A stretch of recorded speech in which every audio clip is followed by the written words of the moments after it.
do not deceive you. That is the illustrious, the one and only, the incomparable Mr. Edward St. Onge, who devastatedly, dashingly went over and impressed the Canadian world with his prowess, his insight, his forbearance as to strategies and inside trader techniques, so forth. Whoa. We just got a little bit on the lower scale of things.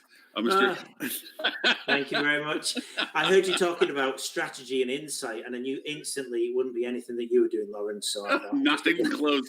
Not blind pig and looking for a turnip. That's me. Also with us, Mr. Dean Schmidt, with the capabilities of metasearch that are unknown to normal mortals, capable of going over and determining the exact nuance of what exactly to do at just the right moment with powerful tools such as metasearch and all those platforms, which actually our first topic is going to be a little bit about metasearch in a strange, convoluted way. But Mr. Dean with Basecamp Metasearch, and then the really cool second side that I still haven't got a name for.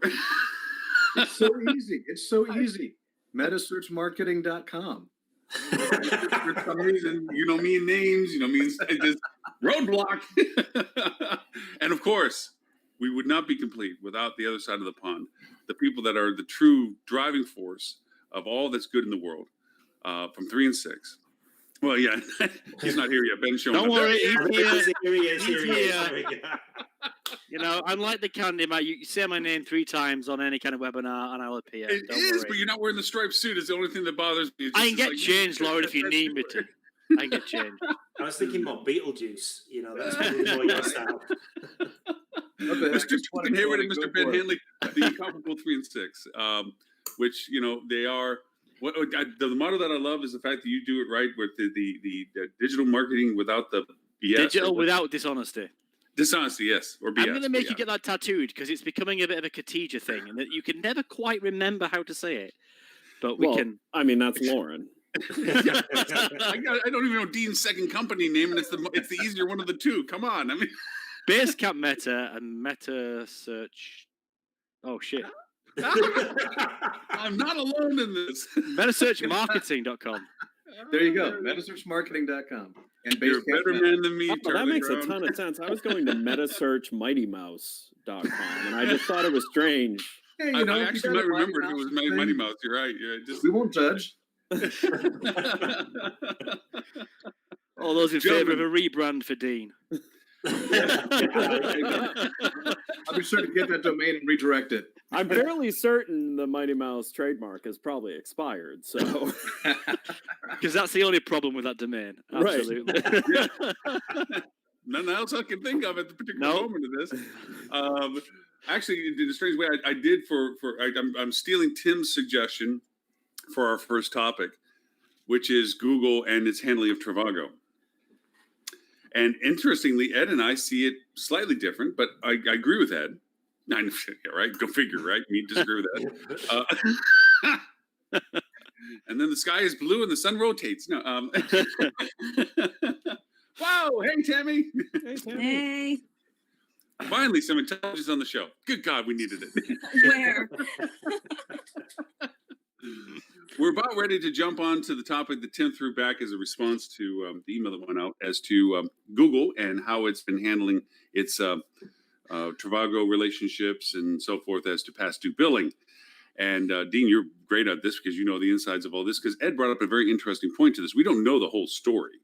We just see what's being broadcasted as to, all of a sudden Google turned into a and is demanding that these companies like them stand up and pay their past bills. And so my point here is in our own personal experience as part of what we were going through and preparing to help our clients with. I mean, we went to all of our biggest cost centers and said, hey, this is who we serve. This is what we pay you.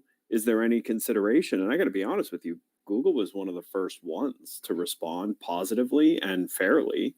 So, I mean, you do have to. Yeah, but that was okay. Now, to put timelines to this, that was early on when Google didn't see its negative impact on its revenues. Right. So, there are a few things here. First of all of the companies involved in this quarrel are massive, heavily funded companies. They are not small businesses. And, if you have a $1 billion market cap, you have access to other means of keeping yourself afloat, including public debt markets. So I mean, I don't see Google like this article and this story was very slanted to Google being big and bad and a monopoly. But I got to tell you, at least in my experience, Google blew me away at how they treated small business, at least my small business in this this climate. I mean, they were better than my landlord at responding to me. Yeah, you did have a bad experience. You still owe me money for that, Ed. You still owe me money. Yeah. Hey, I want to start put a stick in the sand as to a benchmark on some things. Tammy, it's great that you're here with this because I was going to include Milestone in this anyway. One of the shining lights out of what we're going through and have been going through so far is this surgence of collaboration between what was competitors. Our industry, there have been some very shining, positive shining examples of companies that have stepped up. Ed, yours, Tammy, yours. I'll call out Stewart's. He's not even here. I'm not going to go negative on anybody else, but I will say that everybody, Lauren, the collaborations. Lauren, Tristan, Ben. Tristan, Ben. Oh yeah. And I'm sure Dean gave some pretty solid advice to a lot of people to get a paycheck for those either. So there's been this amazing surges of what can we do to help? Okay, how can we work together? How can we share stuff? And it wasn't like kind of gentle share. It's like, here's my deck. Here's my stuff. What do you need? How can I help? I mean, Tammy, you guys have worked in ways with Fuel Travel that would have been 8 months ago where we were like, what? Yeah. You guys are collaborating in data, content, shareabilities. How can we help? This is what we can do. What can you do? There are other companies, nameless, because I just don't want to go over and have them chase me down later, that have been real pains in the ass, that have been billing for stuff they weren't even doing, that were charging for stuff they wouldn't shut off, and they just kept rolling out the invoices. And you're sitting there going, so I know what you're saying with Google early on, because you even pointed them out months ago when we were talking about all this, like we are now. Like, hey, they stepped up and helped and so forth. And compared to your landlord who told you, screw you, send me the check. Yes, to that point, and we don't know the whole story with Travagos and so forth, but I'm leaning into the idea of this is a chance to put the dagger in on some of these third parties that Google doesn't want to be competing with so directly against anymore. Or perhaps Google looked at the landscape of who needed help and decided that companies north of $1 billion in valuation with tons of capital, maybe they don't need as much help. I don't think it was just that. I think you're perhaps right with that, Ed. But I don't think it's just the big megaliths that are out there. I think they've done it on a case-by-case basis, because we were in that situation with a previous company, and we know that they perhaps weren't so generous from the get-go, although they were working with, certainly trying to work collaboratively, but it wasn't all, everything's gone wrong, yeah, let us help you out. It was, well, hang on a second, you've not done this as well, so there's a bit of a give and take with that. Right, but even that's fair. I'm not saying it's not I would find that akin to, there are multiple hotels that I know of that have thrived through this whole thing, believe it or not, who are ahead of their year. I would be offended if one of them came to me and said, hey, we need financial help, because I'm aware that they're more profitable this year than they were last year. Yeah. And so, I don't fault. And listen, I'm not a pro Google guy at all. But I also don't fault them for wanting to make sure that, everything's fair in what they're doing. And if you've been a bad customer, if you haven't paid your bills consistently throughout your history, if there have been other things about you, I'm not mad at a company like Google saying, I'm sorry, Well, Ed, you just hit on to me what's the big missing piece in this article, right? Was this, they owed that much in the normal course of billings, right? If their billings were net 30 and they got billed and it was just within those 30 days, or were they consistently late and, a good 6 months past due, right? Because from a company perspective, I'm going to be more willing to work with someone that comes to me who is right. I mean, let's be real. I'm sorry, I'm laughing Sorry, at Tommy, I'm Stuart. laughing at Stuart's comment of Oh. little pig, let me in. Yeah, Not I think by their Lauren, a hair few or my people are chin, having chin, chin. Hey. Yeah. a few Look, people are having Tammy, issues. continue. That's okay. Sorry. I Sorry, figured Tammy. something. Anyway. The big But- bad wolf. Sorry, Tammy, for interrupting. Yeah, it's totally cool. But like I said, I think you've been out, right? How, and none of us know, we can speculate, but if they were 6 months past due on their bills, I can't fault Google for saying that, like, that's all before this. Well, at this point it's not, but in March, if they were 3 to 6 months past due, that was pre-COVID, all of this. It's a very different scenario to me for someone to come to help and say, "Hey, I need help for a couple months, and it's going down." Versus, like you said, someone that's incredibly profitable and doing even better. Hey, I need some concessions. Well, Yeah, let's COVID keep in mind that these are the same OTAs that for years now have been really bashing Google, saying, "Well, you're competing with us and you're not treating us fair." I mean, these OTAs haven't been exactly kind to Google over the years either. And for many years now in the metasearch landscape, they've all been talking about how, oh, we're going to pull back our metasearch spend. Booking.com was going to stop spending on metasearch. It never happened. You pull up any hotel out, they pull up the most obscure hotel you can think of. I mean, not a 5-room roadside inn, but a very general hotel. Pull it up on Google. Look at their Google hotel ad. You're going to see somebody advertising on there. They have never run out of people to advertise on there. During COVID, it did shrink. And you could start getting them at a really cheap CPC, but they never ran out. It was never vacant. Right. Yeah, this is complex, right? And there's multiple villains. It's like one of those movies where you're never quite sure who the bad guy is. But I would say it's ironic to me that OTAs are accusing Google of suckling at the teat of the hospitality industry for years, right? That was kind of the accusations. Like, you're making a That ton is of the money. pot. That is the pot calling the kettle black. Exactly. If that ever So ironic. happened. So,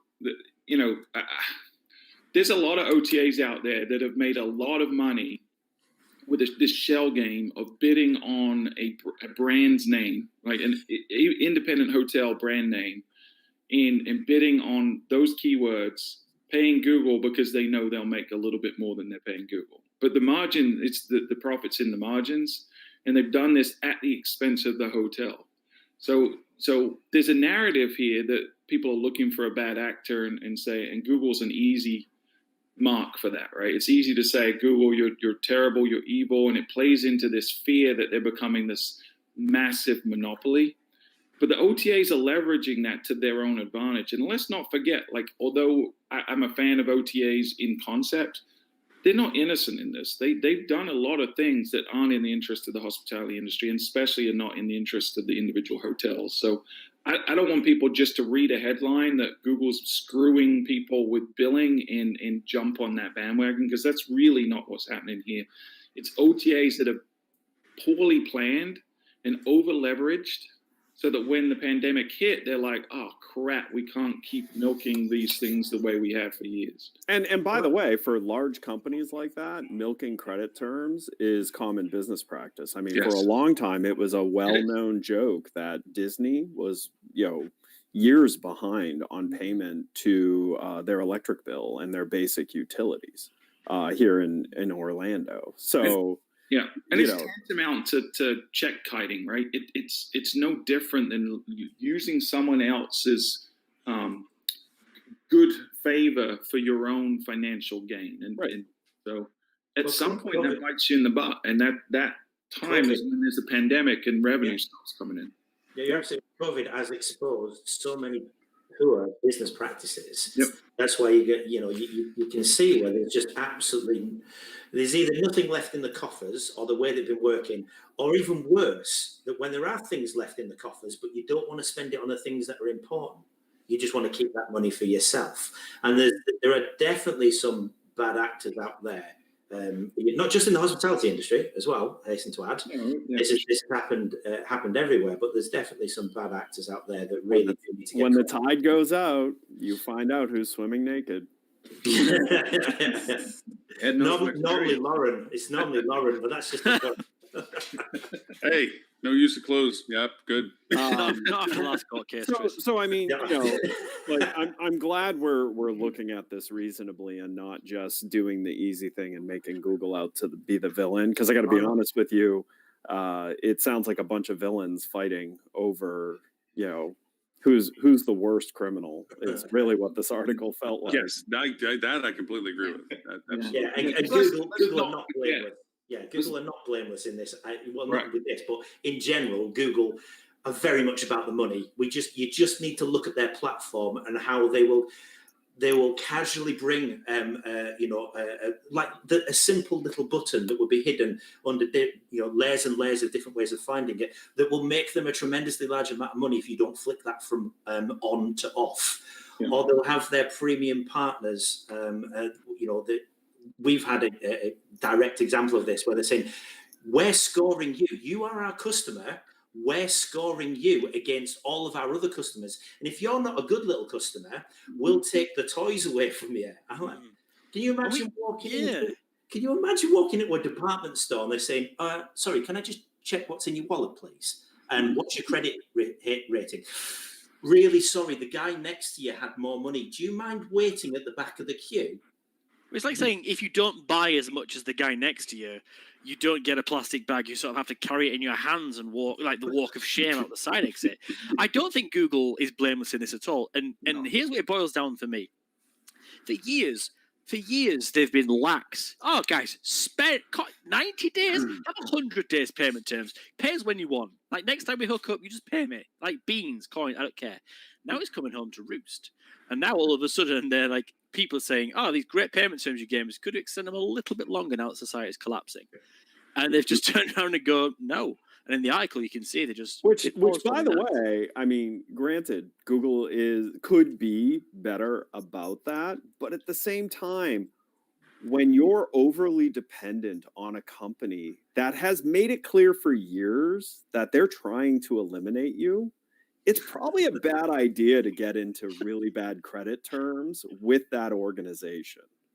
Absolutely agreed. In that specific instance, yeah, with the relationship between the two of them, yeah, it's becoming beholden, becoming reliant on your enemy for your success, and you know that he or she is trying to really slowly kill you. Right. You're trying to really slowly fight back, but you're massively outnumbered, and you're them 100 million. Well, we saw it happen when the first PPP rolled out. The large companies snarfed it up because they had the lawyers that knew how to do the dance to get the product in front of everybody else and get money to companies that then we probably only saw the smallest of tips of icebergs of all the big companies that got money unjustifiably because they were the first in line. To your point, Ben, it's like they walked in the door first. I had the more money.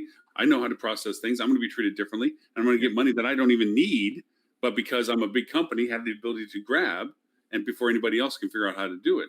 But the reason why I pointed out is like I also think that Google is not blind to the fact this is a chance to restructure the landscape. Well, it could be an accelerator, right? It could be an accelerator for what their ultimate evil plan is to take more of the market share. Yes. Well, they did that with But we Meta. also have to understand it's a risk they take because if they overreach here, they open a door for Amazon to be able to slide in and go, "Hey, Expedia and whoever else is, buddy, let us help you out. We also have these consumers. Here's what we'll do for you." You need some advertising. When We've got a platform here.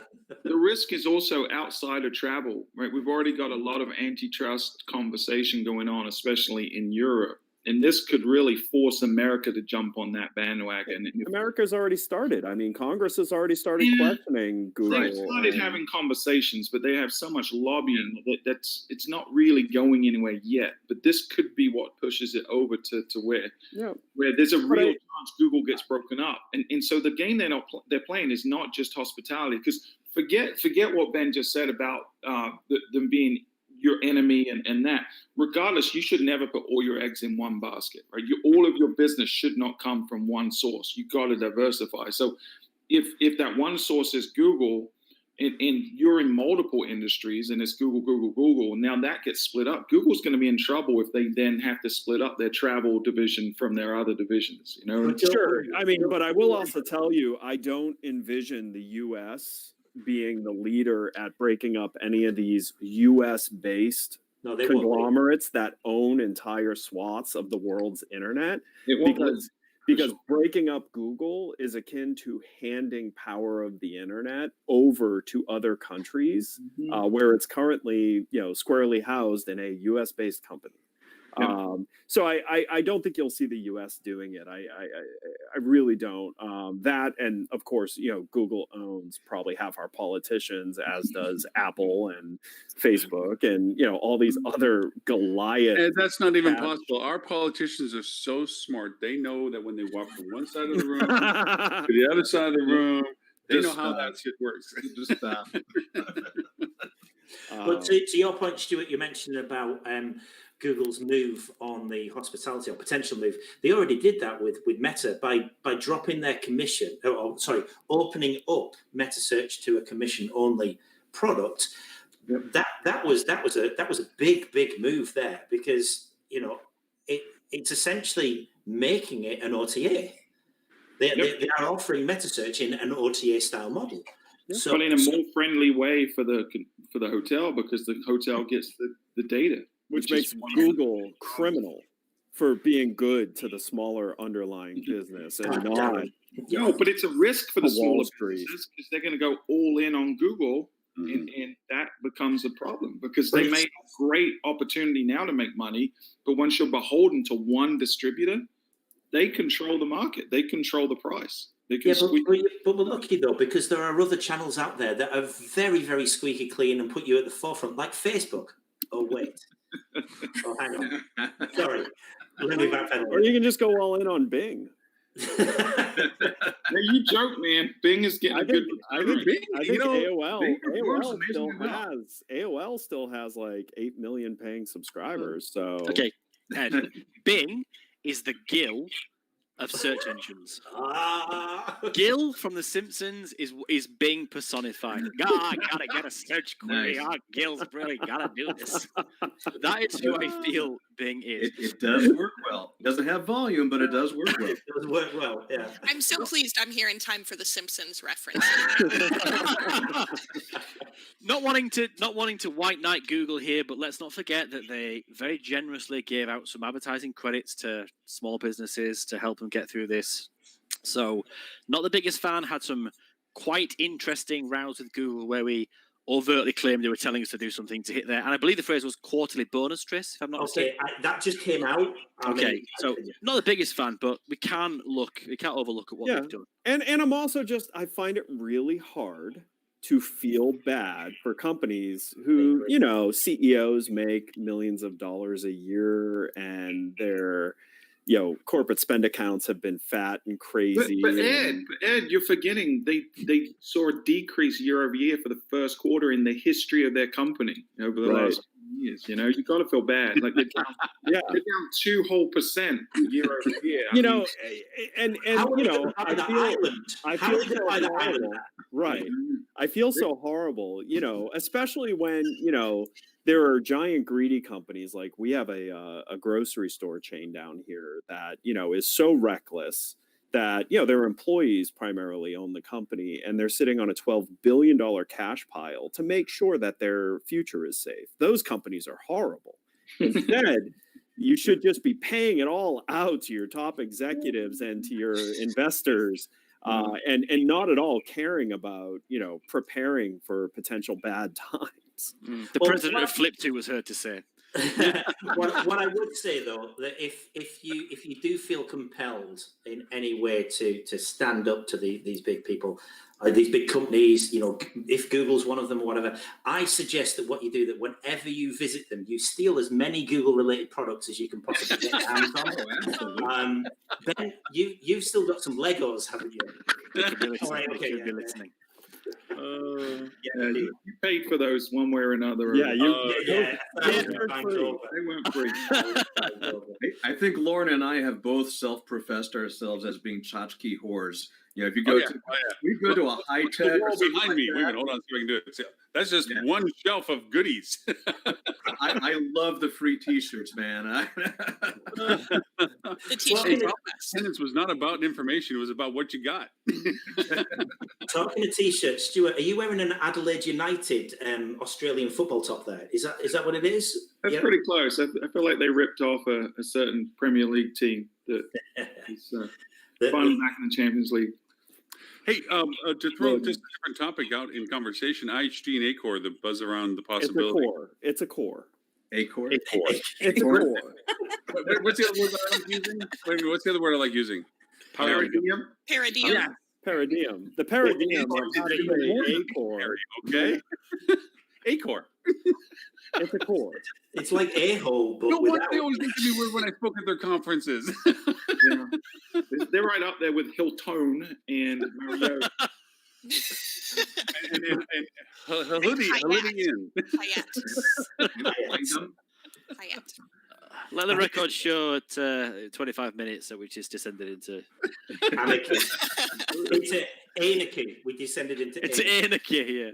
So to the actual topic that Lauren's talking about. Anarchy.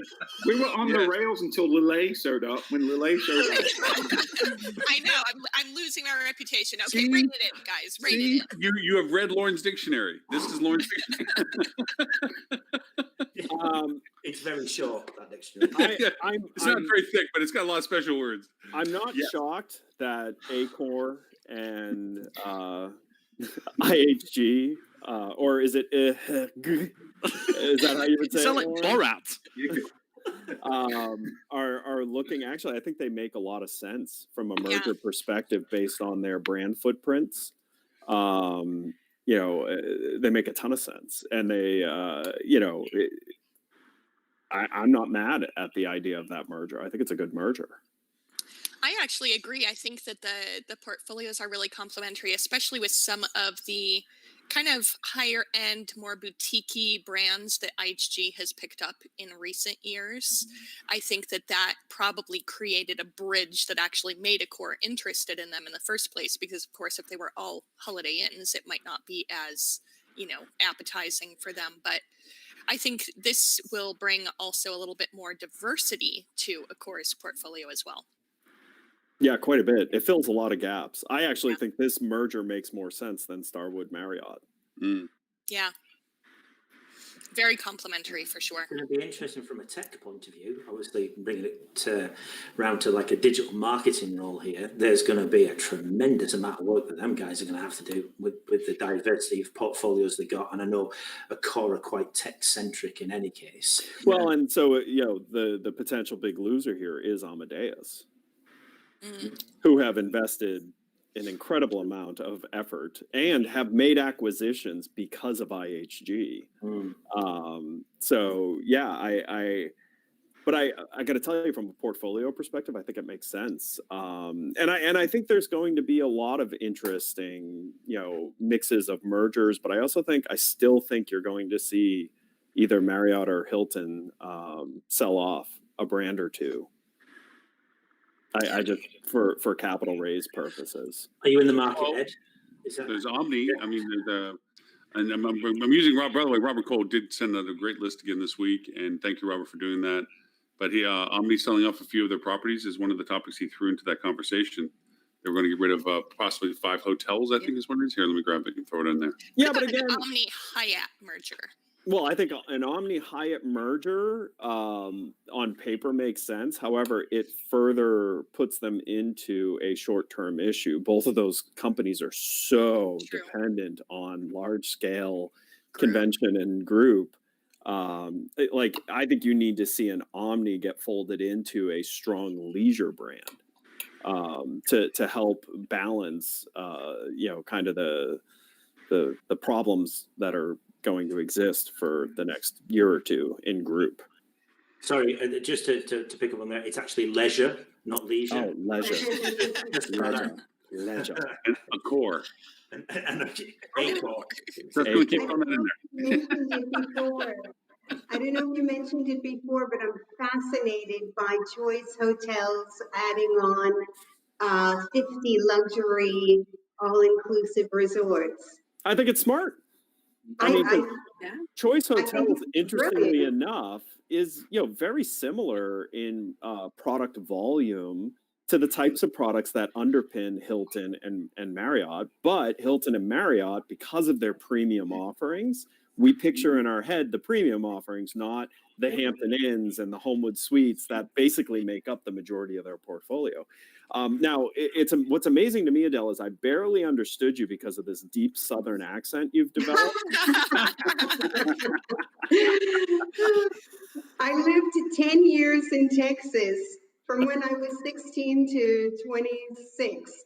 So I will be fixing and yawing to and picking anytime now. It's going to be a light switch.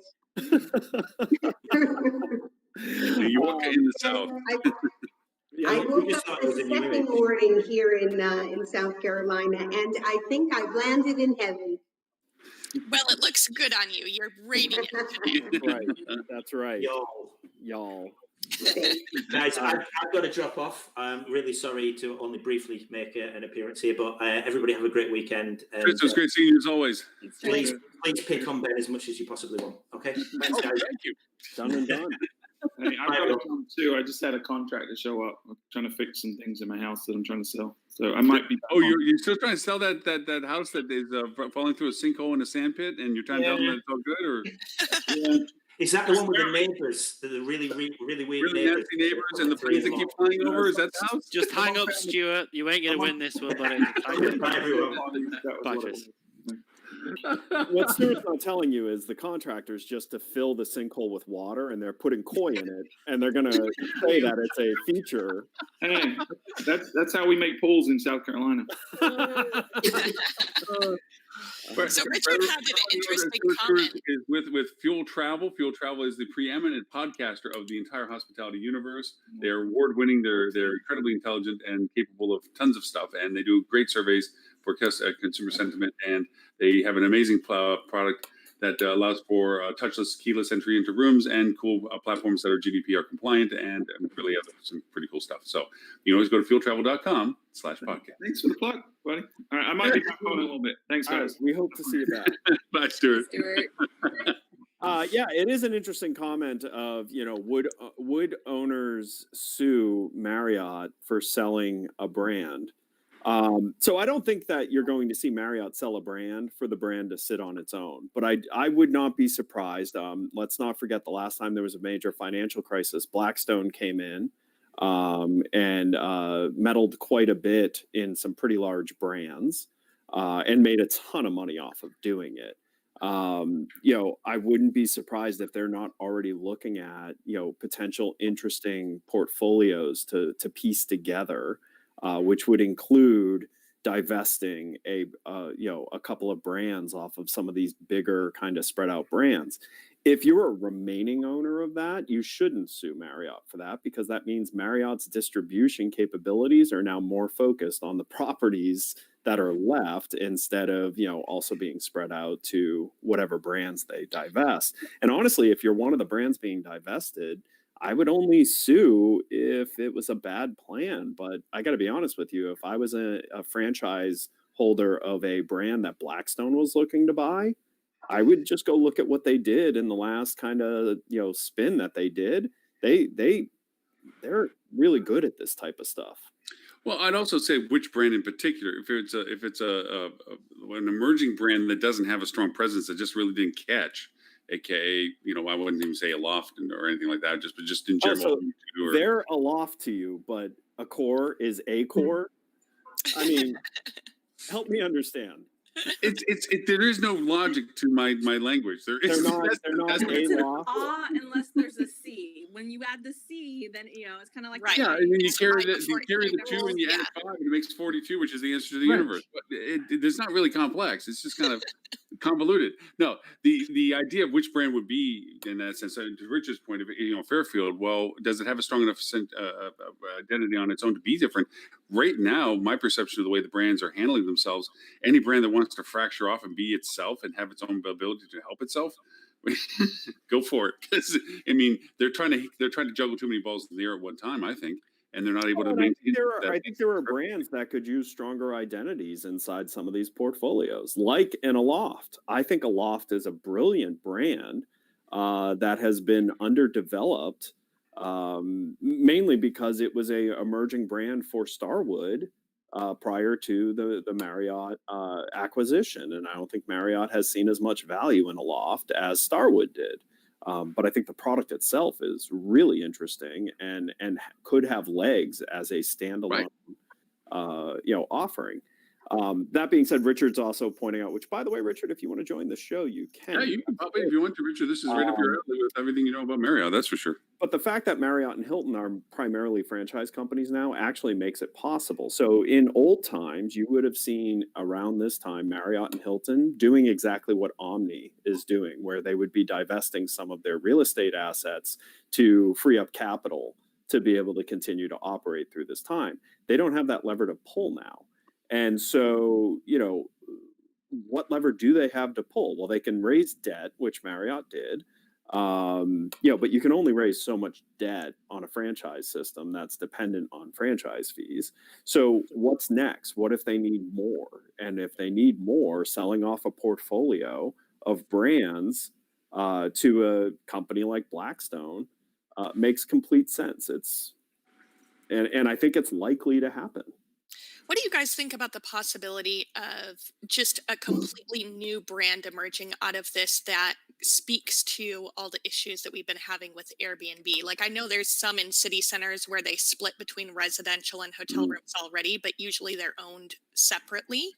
I wonder if we'll see some brands saying, you know what, it makes sense to maybe lower our room count, combine 2 rooms, add in a kitchen, and have like an extended stay element where it's not necessarily an extended stay hotel, but they have sort of apartments available as well. So like a Domio. It's like a mixed, but mixed use. So they've got the hotel floors and they've got the residential floors within one building. If it seems like that would be great for some of these big full service concepts in areas where there's more residential needed, perhaps, and then they can change some of their meeting space into an expanded, gym or a salon or something like that. So it becomes. It kind of answers both questions and they have more flexibility to attract a different portfolio of guests. I think you're more likely to see a hotel convert to a timeshare than you are to see it convert to what you're talking about. And part of the reason for that is a lot of the places that would need the residential housing, that need is changing. There is a massive migration happening right now where people are leaving dense city centers for less dense areas. Where probably at the beginning, at the front edge of this, I was like, oh man, New York hotels, no big deal. Pull the hotel flag off of it, turn it into residential or turn it into something else. You'll get as much out of the asset. Now you kind of look at it and you look at what's happening. And I live in one of the areas that's getting a huge influx. Florida had record months these last 2 months on home sales, even with the fact that inventory is so low. We have less than, as a state, we have less than 30 days of home inventory on the market. It's the first time that I can remember that was ever the case. And most of that is people migrating into Florida from denser city centers. You're seeing the same thing happen with Silicon Valley, with all these companies talking about, hey, part of the workforce is going to be able to go permanently remote. You can live wherever you want. Why stay in San Francisco when you could literally move? Why stay in New York? You live in South Carolina. Right, like Adele. But I mean, I saw a hotelier in Australia, and their plan is to create a boutique hotel brand, taking floors off of apartment buildings in cities where they may have lost some residents, and taking those rooms off their hands and turning it into vacation apartment rentals. Yeah. Well, and in Australia, serviced apartments is a very common business. Some of the, like, you look at companies like Meriton, which are these skyscrapers of mixed use residential and serviced apartments, which are basically hotels. That's a very common model out there. And it's quite interesting. It hasn't really caught on as much here because in Australia, I would say if you actually went through and counted, serviced apartments make up, a pretty substantial amount of the inventory in some of these cities in Australia. Mm. Well, I would say if you can get great service and have some sort of a concierge service element added to it so that you would have somebody to guide you to all the great places and help you take care of any needs you have, would seem a great option. Yeah. I think you are going to see creativity in the real estate asset. Because I think you're going to see there's not going to be a choice otherwise in certain markets. In other markets, I worry, like Orlando. I think about the Hyatt right across from the convention center. What the heck are they going to do? Because there's not enough leisure demand to fill a hotel like that right now. I mean, there's, and the business demand is looking so bad that even Universal decided to shut down 2 of their properties that are more focused on the business stay. So if Universal's not seeing enough leisure demand to push leisure travelers into their own business hotels, what is that going to mean for that Hyatt? And there is no other use for that Hyatt. Like no one wants to live where that Hyatt is. No one, at all. And no one could afford to, because the price per square foot that would need to be would be 20 times the most expensive price per square foot of any other available real estate in the market. So I look at areas like that and I'm like, man, what's going to happen? It's going to just have to change hands. It's going to have to probably go to the bank, and it's going to then get sold to someone else. And I fear the same thing in Vegas. Those Vegas properties, there's not really an alternative use, at least in like downtown Atlanta or in New York City or in Philadelphia or San Francisco. There is other need for the real estate because there is a constriction on land and available real estate. But in markets like Orlando, I worry about what's going to happen with those buildings. I'm kind of sorting through some of the stuff that Robert sent over for, because it kind of goes to a theme, Ed, that you and I were talking about with the HSMAI group in Ottawa. Right, Ottawa. Well, we talked about Montreal as well, but I mean, that whole area we were talking about, the corporate travel drying up and so forth. And it kind of lends itself to a little bit of what we're talking about, is the change in landscape of the modalities. And there was an article that Robert put up, I'll put the link up right now, that the airline industry in particular is literally saying corporate travel will never be the same again. Period. Done. Which lends itself to what we're talking about, where, I agree with that. In my market here, housing prices are going up. And it's like, well, why?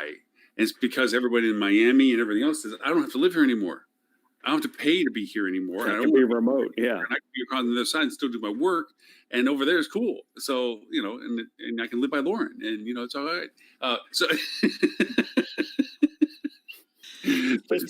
Just put in lightning rods if you're going to live near a Lauren. Yeah, just make sure there's conduits outside of me on that one. But is the lightning rod, Ed? No additional lightning rods are necessary. that is fair. But to that end, the corporate travel aspect is, the airlines are saying, look, you have to sit beside a stranger. You're going to have to go over. But the purpose of travel, the reason why there'll be so many people traveling, is changing. And from the article here, let me put it up that Robert had, is very different now in that sense. Here it is, how COVID is changing everybody's travel. In the future tense, from our marketing perspective, we have to incorporate that into our, whoops, that's a really long link. Oh, he left the freaking track on it. Robert, scrub those things.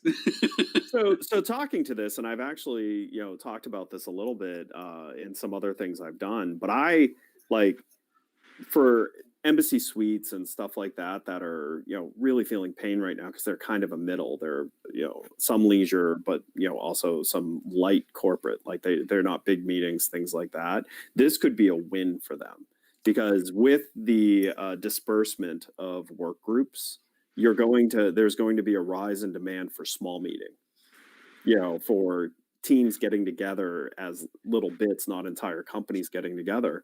And I think you're going to see that, there are going to be commonalities, like the people from, moving from San Francisco because they worked for Facebook and Google. They're all going to go in kind of clusters to similar areas just because of the profile of how they're going to make decisions. The thing that drove them to what their career is going to be the same type of thing that's going to kind of edge how they pick where they want to live. And so there'll be groupings of them. And that will even make it to where groupings of Google employees who move from San Francisco to wherever are going to want to get together just locally as well. So I think small meetings could be a very interesting landscape moving forward because of this great kind of disbursement of the workforce. Right. And even with remote travel, you'll have your small group meetings in certain areas, but there may also, once they feel like it's safe to do so, there may actually be more large meetings, Right. but there's going to be a huge lull between now and then. Mhm. Did you guys see the article about REI? No, No. I just saw that this No. morning. I'll paste it in. So REI has decided remote work's great, and now they're selling their corporate headquarters. They're sending everybody home permanently. And I think that is, to Richard's point about people trying to get out of office space, that makes sense. Now is not probably the time to convert to office space unless maybe it's like a WeWork, type model where people want to get out of their houses a little bit more. It's just changing the entire landscape of how the whole country works. And honestly, it's a shakeup I think we've needed for quite some time, as painful as it is in between. Yeah, you know what? You bring up a very interesting concept. Just as you're talking about this, it made me think of something totally. So, say, take a big company and say, we're out of here.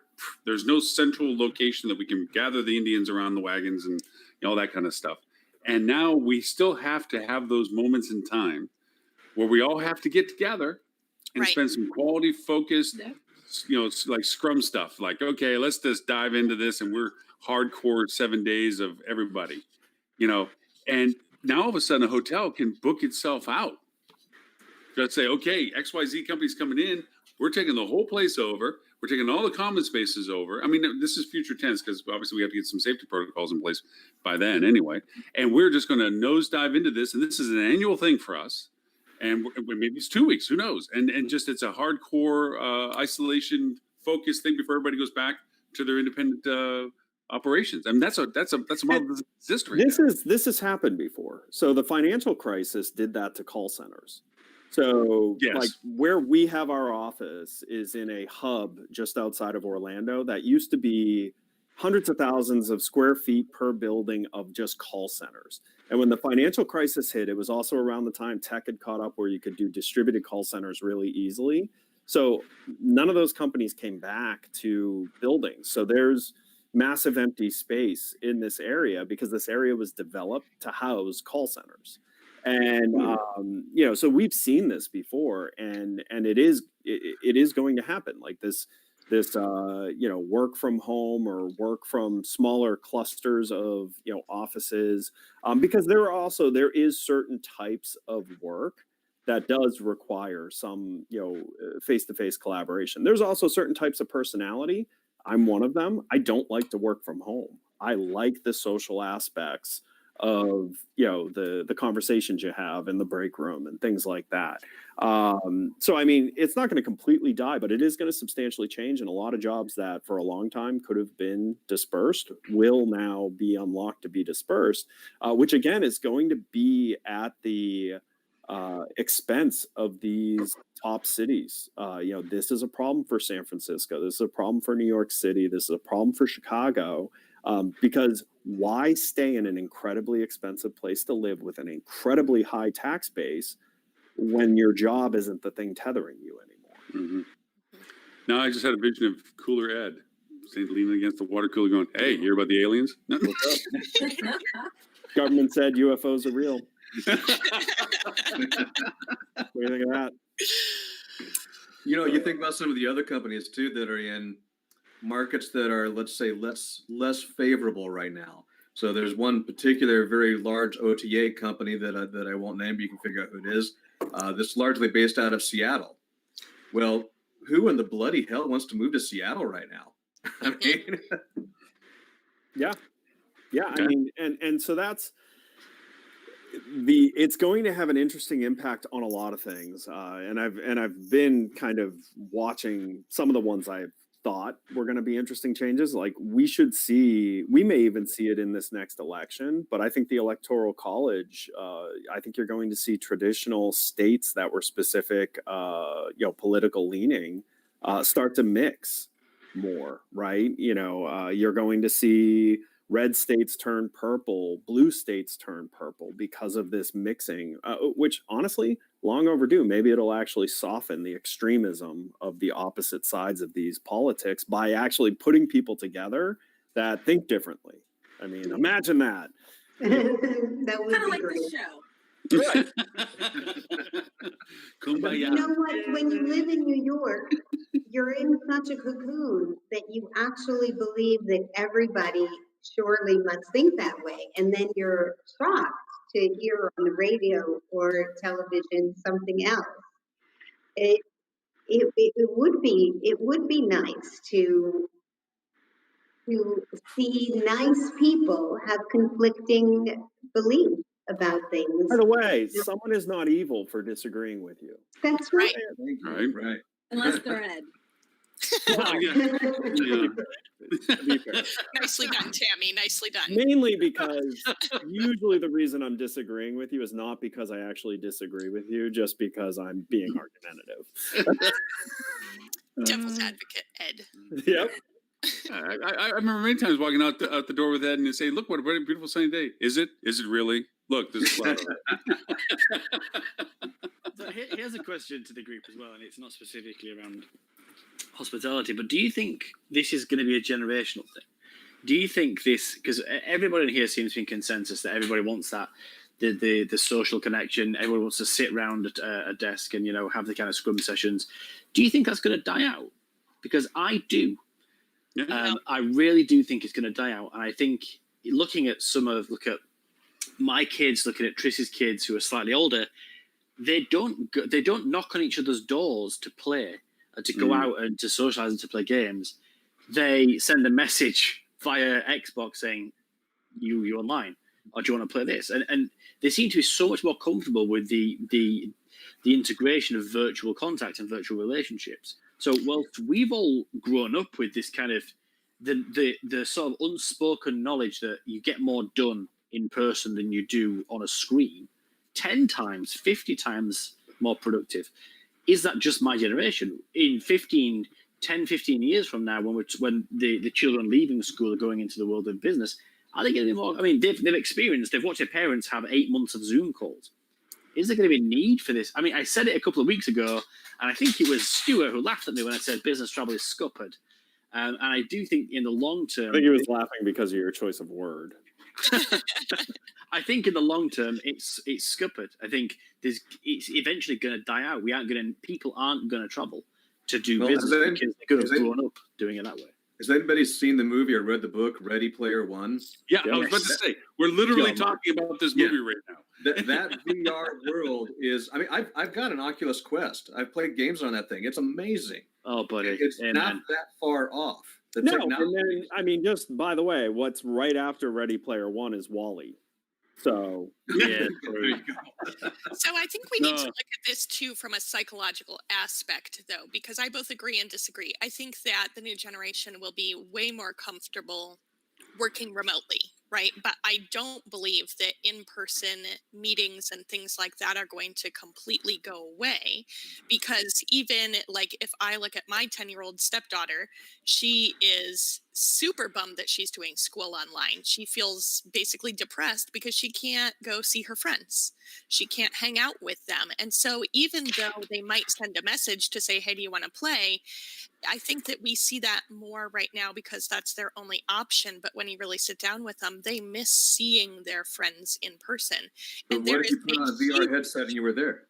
yeah, but see, my because there's a 9-year-old and huge- 6-year-old they're playing virtually in Right. Roblox and things like that with their friends. They've built houses with their friends and are decorating them, and they're getting some value out of that. But I agree with what Lily's saying. Both of my children are so incredibly excited to go back to school next week because they miss just the stupid downtime Right. that doesn't happen even in structured play. Like when you bring someone over, they're generally like, hey, you're only here for an hour, so do something. Whereas Right. like the unstructured kind of interaction, I think, is what they're craving. Because both of my kids are like, we want to go back to school, we want to get out of this house. And they consider, I was explaining this to my wife yesterday, because my daughter said, like, I've been home nonstop. And my wife's like, we've been home one day this week. We were at the beach, we went to Crayola, we did this. And I said, yeah, but Andrea, like, when Harper is with us, no matter where we are, that's home, right? Right. She misses being with other people and misses that aspect of it. So yes, while they're more comfortable with this digital interaction, humans are a pack animal.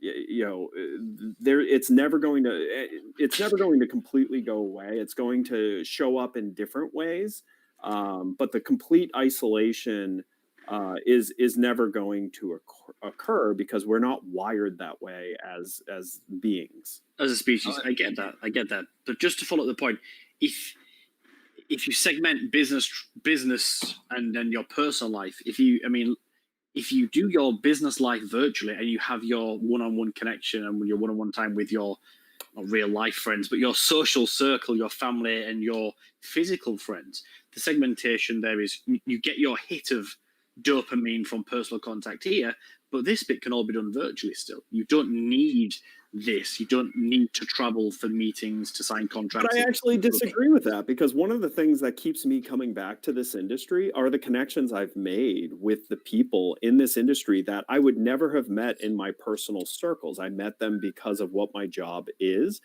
But I'll also be honest with you, I don't think I'd ever go on vacation with them. But I do enjoy getting together with them at events. Let me say some component of this, and this goes from older, younger generation. The pendulum swing is those of you that have younger kids now see the reality of what they can be doing with technology in the future tense of dialogue and interaction and the need and the concentration. I'll throw in the old person's version of this: silence in business when you're in a room and you are uncomfortable and you have nothing to say and you don't know what to say and they don't know what to say. Sometimes it's the most creative process out of that. What you're talking about, Ed, when you miss interaction in the break room, the accidental dialogue that goes along with the lack of intensity of, I only have an hour, so I want to build a house virtually with you, but rather we're sitting around doing nothing. What do you do? I don't know. What do you want to do? Next thing you know, inspiration comes out of that. Dialogue comes out of that. Creativity comes out of that. And also disagreement comes out of that, which creates solutions in its own way. So all of that comes from the interpersonal relationship. Now, to Dean's point, and I do agree with this, there is a virtual component of this that we have yet to drop into the future tense that may allow us to still have that, where you are virtually engaged, although not physically, but that allows for what I just mentioned as to the dialogue back and forth. Like, I don't know, I don't want to fly a spaceship today. What do you want? I don't know. What do you want to do? Yeah. And you just sit around doing nothing, but by doing nothing, you come up with something better. So Right. there's still that potential. Yep, but just understand, like, the only place I'm hung up on, Ben, is the completely dying. So first of all, in the travel industry, nothing ever dies. Okay, there is zombies in this industry that have lived on forever, that have been way past their need, and yet still are fairly large companies and fairly large business models, because nothing dies in travel. Nothing. Okay. So yes, not disagreeing with that. Will it change, and will it not look at all like it does today? Because let's face it, there are a lot of road warriors that are road warriors because their job initially needed that way back when, but it's not necessary anymore. So will you see people like that travel substantially less for business? Yes. But I don't think meetings, and I don't think conventions, and I don't think any of that's going to die. But I do think that there will be a cause and effect. Road warriors lessening their travel will actually probably make them attend large scale meetings more often than they would have previously, because they're not getting any face-to-face time with certain levels of customer and things like that, and that's their chance to do it. So I think business travel will exist. It will probably be a similar size economy as it is today. It's just going to be done differently. It will be across very different benefactors than it previously was. And honestly, the other thing too is that we're not really talking about, and maybe because it's business travel, so it seems weird, but the importance of touch. Like, we need touch as humans. And a lot of places now you get to know your business colleagues and you greet them with a hug instead of just a handshake or something like that. So part of that comes from those in-person meetings, in-person school for the kids. So I don't foresee all in-person going away. In fact, if it does, I want to move to another planet, because we're going to see so many deeply rooted psychological issues if people are not interacting face to face, that it's going to be a scary place. Also, you do too, run into a problem with. I'm very cold and distant like that, but you have to share experiences. The time that you guys went out and grabbed a drink at the bar and you ended up singing and dancing at the pool table, that doesn't happen virtually. I mean, Ben, I'm thinking of the time that you and I, well, no, we haven't done that yet. But anyway, just, It's on my bucket list, buddy. Go on, Dean. Go on. You were going to say. I've been a remote employee for, 8 years or maybe more. So remote working is not new to me. But I will tell you that is the one thing that I really miss is, even if you just have a general question, being able to stand up over your cubicle and say, hey, what'd you do with this? Right? Being able to have that type of, as opposed to sending an email or a chat or whatever, the around the water cooler conversation. What are people doing in their lives? You have no idea. And even as a speaker, I've spoken at many events, and as a speaker, you look out in the crowd and you read the crowd a little bit, right? What's working, what's not, and you can read that crowd. Really hard to do that on a webinar. Even on a Zoom where you've got like our windows here. Imagine you have this with 100 people. Really hard to read a Zoom call that same way. So there's just a lot of interaction that you can't get from that online. Dean, I disagree, because I've been in front of a group and all I get is a blank stare all the time, and I'm so used to it now. I don't. Yeah, that's because your zipper was down, but that's another thing entirely. Now let me over look like, what the hell is he talking about? Let me have a clarity here on the points you guys have made. I don't think it's a good thing. I don't think it's a positive thing at all for people to become. I mean, you're right. It's a slippery slope to Wally. It really, really is. But I think the way like my wife works in education. My wife's a teacher, and everyone gets a laptop, and everyone gets remote courses, and everything is done so that you don't have to actually ever meet a teacher. You have the teacher's personal email address. You have recorded lessons. This is how they're getting brought up, that you don't need, or that it's almost been suggested they don't need the contact with it. You can get everything you need from sat behind a screen. Now, you can get all the tangibles, but the untangibles of being forced to interact with people who are mean to you, being forced to witness other people being treated unfairly, a lot of these things develop your moral compass. It's not just your parental training. It's not just your familial training. There are times in your life that you are either part of or witness things that you only would be part of or witness if you were forced together with other people that do develop the core of your humanity. And you can't digitize that. I mean, or it would be really weird, like, oh, hey, now it's time for you to go get teased. So we're doing your digital teasing session this morning to help toughen you up a bit. And then, I don't know. I think it's time for you to go be really I'm glad mean. you clarified that, because I was going a whole different direction when you mentioned. I disagree now. I don't know if it's like in the US, but in the UK, you have massive anti-bullying, anti-digital trolling. But it still happens. It still happens, but you're still exposed to that. You still see that happening. Yeah, but it's a different scenario, because actually it's worse when it's digital because it's faceless. People are braver when their persona is not tied to it. Just look at Twitter. Twitter is a cesspool of negativity where a lot of the people behind that probably are fairly nice people that just have this weird persona when there's no accountability to who they are. But my point is, they're still exposed to that. You get put, and we have gone way off a tangent of digital marketing.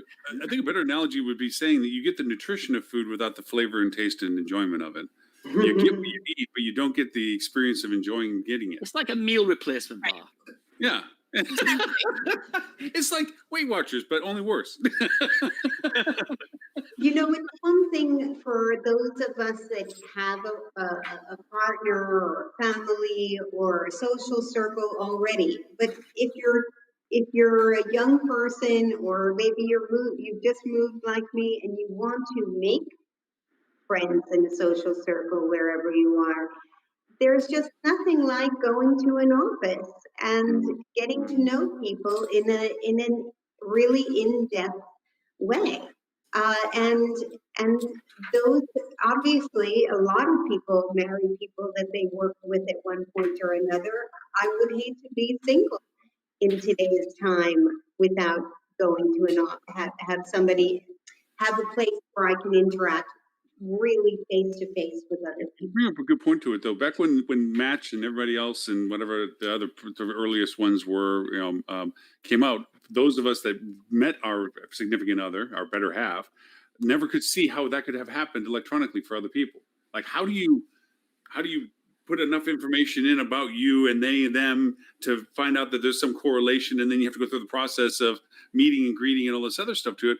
Me, it was, back in the day, it was just get drunk at a bar and see who still was around at 2:00. But that was just me, Well, to your point, Lauren, they didn't find somebody online and get in a relationship online without first True. meeting in person. But I'm saying that transition was a unique one.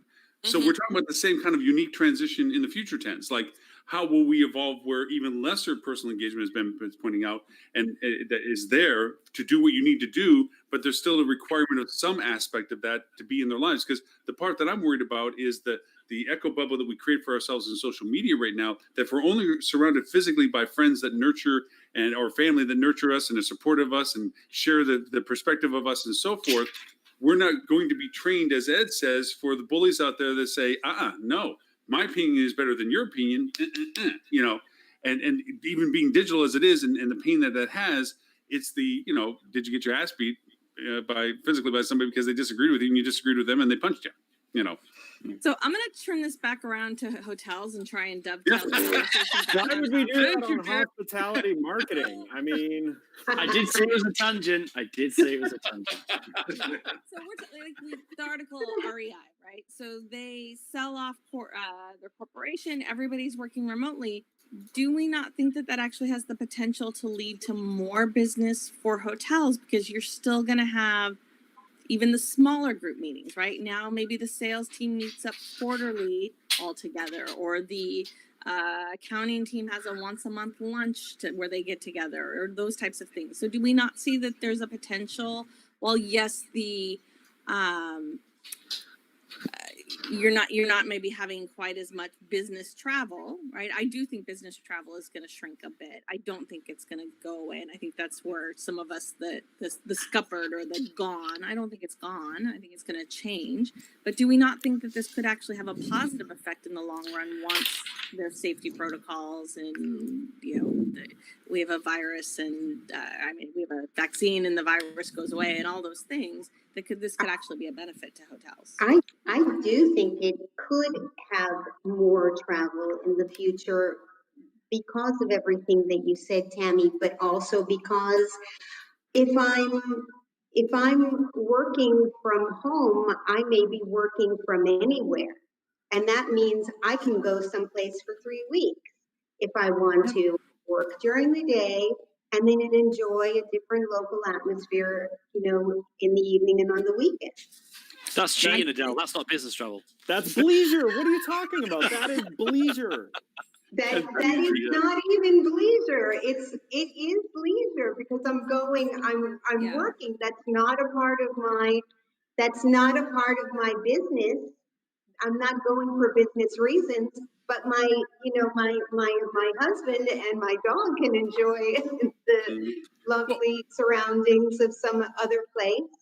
Well, also we're talking about the fact we make the assumption that everybody hates living where they work. That's not true. There's a portion of us probably that don't like living where they are because of work being tethered to them, and they will make the move that we're talking about. And then there's other people who go, hey, this place thinned out pretty good. I like staying here, and they're going to want to be around. Yeah. I mean, you're Oh, go talking ahead. about this travel thing that people might gather together on a regular basis, like you're saying, Tammy, simply for their weekly meeting. Like, let's get in the same room. And they don't have a corporate office anymore because it was dissolved. And a hotel fits a perfect bill. Like, I'm going to, Fridays is Rotary Day. We're going to go have our Rotary meeting. And they show up and it's an all day thing, and you're in the same room and you collaborate with the people that didn't make it, but you're all still in the same general proximity, so you can still gather. And then you have your larger gatherings where people are being brought in because it's that time of year for us to have our quarterly or our semi-annual or whatever, and we have our big gathering for everybody to be into. So, yeah, it will change. I do think the business will be like that in some ways. Yeah. Well, one thing is for certain, if you currently have no way to have a hybrid meeting that is partially with remote people and partially with people in your meeting room, you better start working on that right now, because that is definitely going to stay, because I think there's going to be more of a sensitivity to high risk populations and things like that want to participate but can't attend. And so I think the hybrid meeting is going to be a huge outcome of what's going on here. And by the way, Lou, thank you for keeping the dialogue with Madeline and Virginia about the room space and so in our chat off to the side. We really haven't addressed much of their conversation. I apologize, Madeline and Virginia, for that. Virginia first sparked that with us, what was the cost factor associated with common space, and you came back well with about the yieldability of it, and you're hoping not being given away. And then Madeline comes back, and Madeline is the de facto woman about weddings. I know Madeline for many years, and she is brilliant when it comes to solving the ability for weddings to be gathered and how to coordinate. And she has been in that space almost, I think, all the time I've ever known her. So, and that's been quite a while. So, Madeline, thank you for being with us today as well. That was just the corporate conversation. Thanks, Ben, for bringing us down to the rabbit hole. Drink this, eat that, whatever. Sorry, guys. Sorry. Was there any other, before I drag anything else that Robert shared with us today, was there any other topic that anybody wanted to bring in that I know I'd asked anybody if they had anything in particular they wanted to bring into the conversation today? All righty then. Well, thanks for bringing everything to show and tell today. Well, I assume we're touching on the topic of budgeting at some point, given the title of the Yes, show. I did bring in, and this has been, and Ed, this is a little reflection of our conversation yesterday with Canada. All About of Canada, by the way. Lauren and I addressed the entire country. We did. We sit on the pulpit, and just the entire country was there for us, and we talked to everybody. Actually, we had some really neat, engaged people from Canada, and I think there's a possibility they joined us today as well, because they heard Ed pontificate on great stuff, and then I was just there for candy. What a different Ed they're getting today. Yeah, but we are entering, because as we always like to joke, we're the only industry that has a season for this, budgets. We're entering into the first role of what budget is supposed to be for us going towards 2021. And it's not a stationary thing. I mean, historically, for me, from what I've ever used to do, I basically produced 3 budgets, which was the one I hoped I got, the one that I probably end up getting, the one that's somewhere in the middle that we can hopefully get to. My budgeting with my clients right now is multiplicities every day. It's a daily variation based on which channel is producing, which market we're chasing, what demographics are moving, and then to know whether or not we have to dry up or shift or move, how much investment we're doing into the long-term, content thing. We've had this on the show where we talked about the fact that our websites and who we are and what we are is an answer system at this point. It's not about selling rate and dates. It's about answering questions that our guests have about us for them to make travel decisions for those that are. We know that we're dealing with a unique segmentation of traveler right now. Those that are basically the low risk they don't see this as a risky thing for them to travel, and those that have to travel. But there's a whole section of travel that is latent right now that waits for that safety level that they're willing to be comfortable with to make the decision to travel. And we don't want to, and Ed made this a brilliant point yesterday, don't let your CRM data go dead. Don't keep in constant communication with them for the aspirational travel, the future travel, all of that. So you have to budget for that. You have to spend money making sure that stays alive. How do you balance that with actual cash flow and targeting that you're doing right now? I think what we're seeing from some of our clients is unsurprising caution. But talking about segmentation, Lauren, from yourself there, it's not only people who think there is a low risk to travel, but people who think there is a low risk to travel, whose countries are allowing them to travel. So you have, it's not only, oh, I want to travel. You turn to the country you want to go to, say, am I okay to travel to you? Because I feel like I'm okay to travel to you. And they look at your country and go, absolutely not. Because you guys are rampant with disease. And you have to, what we're essentially playing is whack-a-mole with geo-targeting, I feel like. This week, we can put some budget to you. Oh, actually, no, you guys have shut your borders, right? No, okay, it's like a massive game of risk. And you're just moving marketing budgets around the world constantly. And what we're finding is clients that may have been a little bit more not laid back, but less involved, more trusting, and more we can rely on the results because we've got it previously, have suddenly found the send button on emails. And it's just quick question, just quickly, what are we doing on this? What are we doing on this? Because the pressures they're under are flowing down onto them, and then obviously they flow onto us as well. So not only are we playing whack-a-mole with geo-targeting and the kind of offers, because they change as well. I mean, one of our clients towards the Caribbean, they have bubble countries, then larger bubble countries, and then smaller bubble countries, and those change all the time, and they don't know when it's going to happen. So what we're finding is the segmentation isn't just who you think you should be advertising to and who you think the clients are who are going to stay. It changes daily based on if they can or can't go. Mm-hmm. Very true. So it's easy. I'm going to whine for just a minute. There's a fundamental change that has to happen in our industry on the decision processes within the companies that run hotels. What, you mean a 12-person committee for every decision is not effective? Pretty much. No, it should be 15. It's hey guys, and Dean, I'm going to pull you out on this one. MetaSearch is getting 25-1 right now for you. We should load up on this because while the getting's good and it's going to eventually diminish anyway or change, well, this is where we can make some money. So I spend the next 2 weeks talking about, what this value proposition is through the committees of the decision process. Like, okay, owners are aware that, and I literally get down to the point. It's like, if you gave me $1 and I gave you $25 back, how many dollars would you want to give me? Oh, a lot of them. Then why don't you understand? I'd at least give you the $25 you just gave me. It's not going to stay that way because obviously, and Dean can talk more technical about this than I ever could about this, about the fact of voice and presence and budget amount, and the fact that we're getting that returns based on how much budget we put towards it and how much exposure we're given to, and all that kind of stuff. But the reality of it is that these things pop up and they're opportunistic, and you need to jump on them.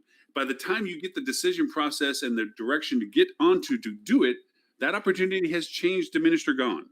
And this goes to the marketing strategy you're pointing to, Ben, is that 1 minute it's let's target this geo, and by the time the decision to get the funding, the targeting, the correction, the campaigns, that geo's gone. And wait a minute, now we got to go to the other geo. And you're chasing this down, not really benefiting for what you're telling them about that market opportunity. And the response and the decision tree and all this process has to grow in a speed fashion. It has to get faster. Tammy, you look like you're going to say something. Well, and I also think too, attribution, right? The age-old question comes into play here because what happens? I mean, it happens more often than I can count. Is the owner looks at the bottom line, and yes, someone came through 3 or 4 different channels, but booked direct because they finally bookmarked and came and booked direct. And so the owner goes, well, why am I paying all this money for marketing? Because everybody's booking direct. So let's just stop everything, right? Not understanding or thinking through all of the other components. Then the other thing I think that is a challenge for hotels, I was just talking with one of our non-hospitality sales reps the other day. You have the hotel, so your GM, your DOS, everyone else who's involved. You have your management company. You have the brand, you have the asset manager, you have ownership, you have the consultant, right? So there's 4, 5, 6 different people involved, not even counting, getting up to the 12 of ed when you count 2 or 3 from each one of those entities. And they don't always have the same priorities or the same goal, right? I mean, the goal is to make money, but they don't always have the same goals. And so those competing goals, how do you work through that?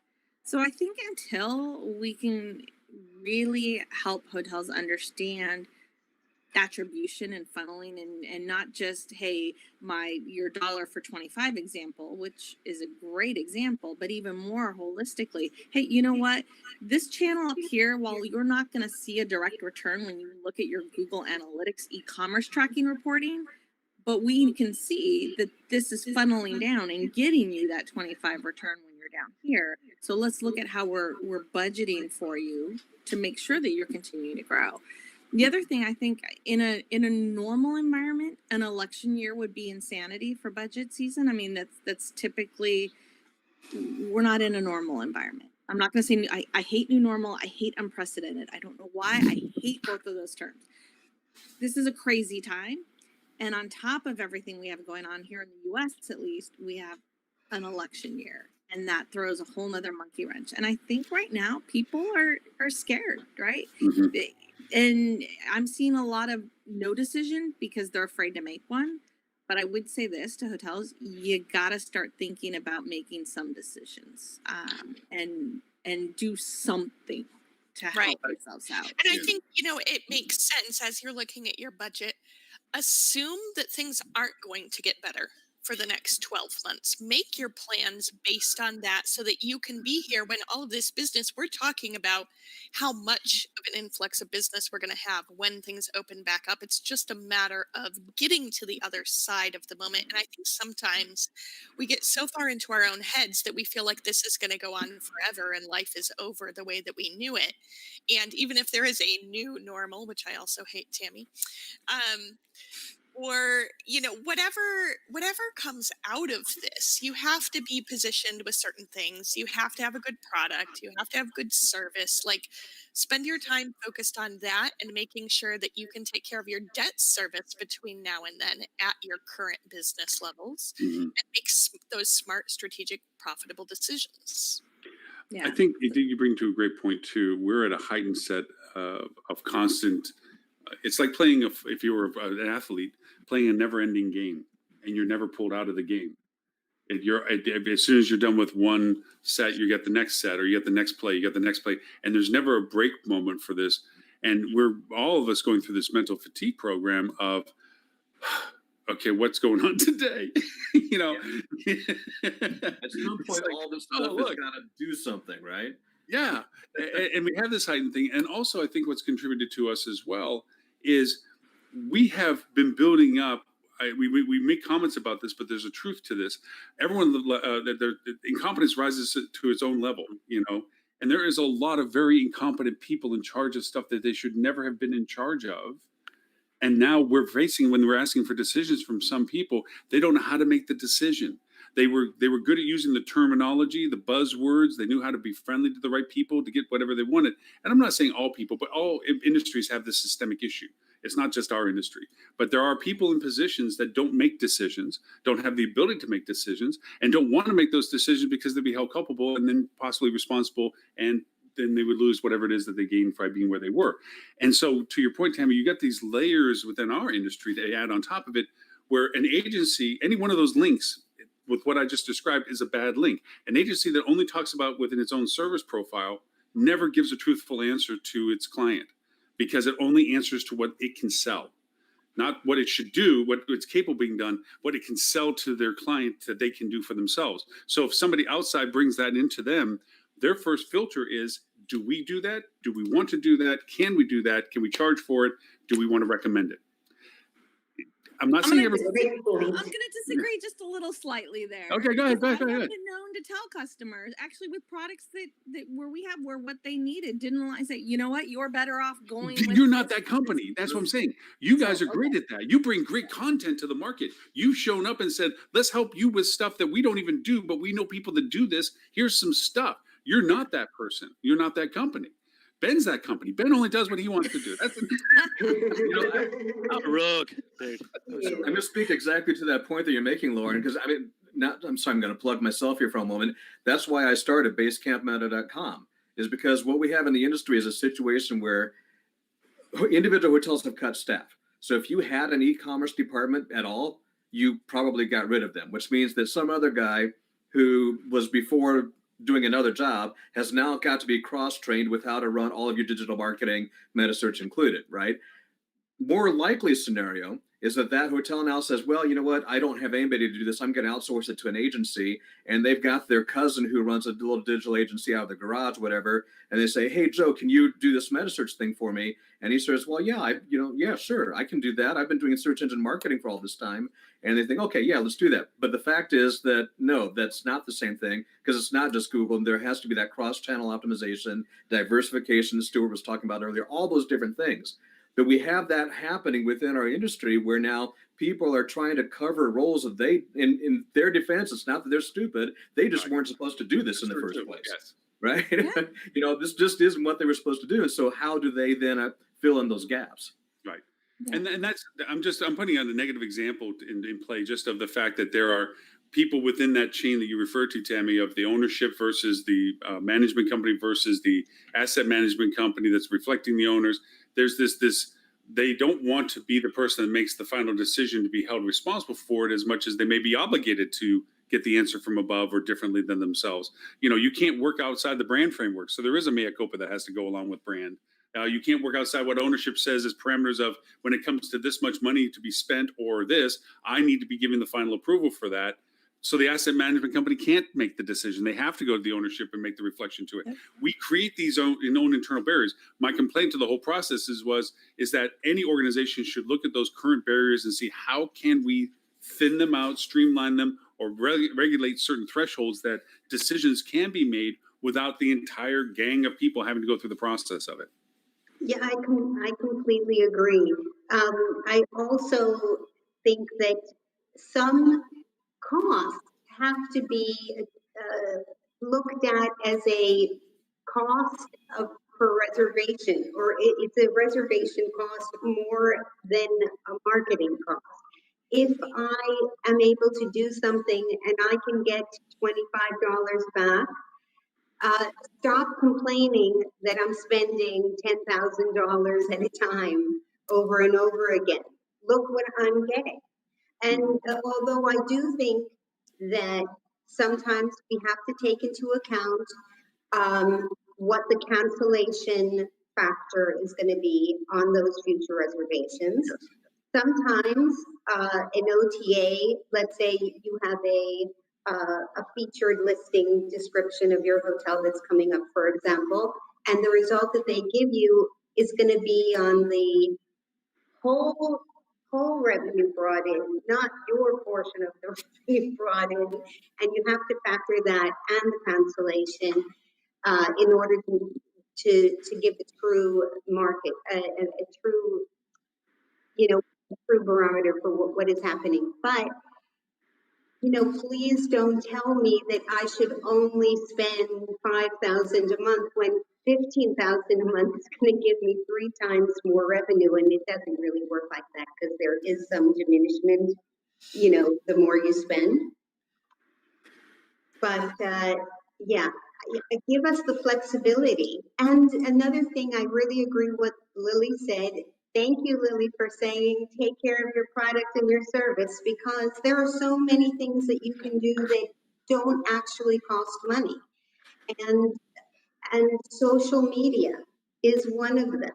It's the last thing that you should not be doing when it's free. And if you spend you can spend just little tiny bits of money and you can see the results of it. So why wouldn't you do that? Focus on that. And, review sites are social media. They're user-generated content.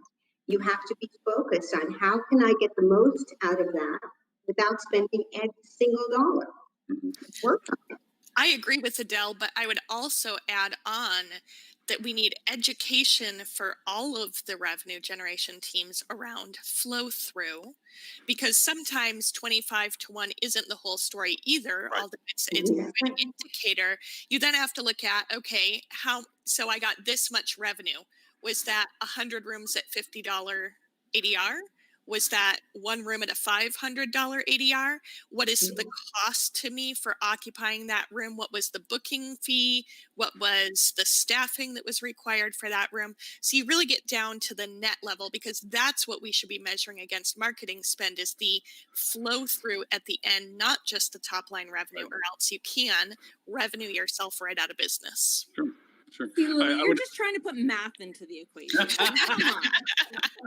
I'll add an old Marketers, school. math. I'll add an old school term that I'm using in my budget process right now, and that's called crash kits. And for anybody that's been in the hotels industry long enough, hotels used to have what was called a crash kit. When electricity would go off and so forth, that you always had the daily arrivals on a printed sheet, that you had the methodology of knowing who was in house.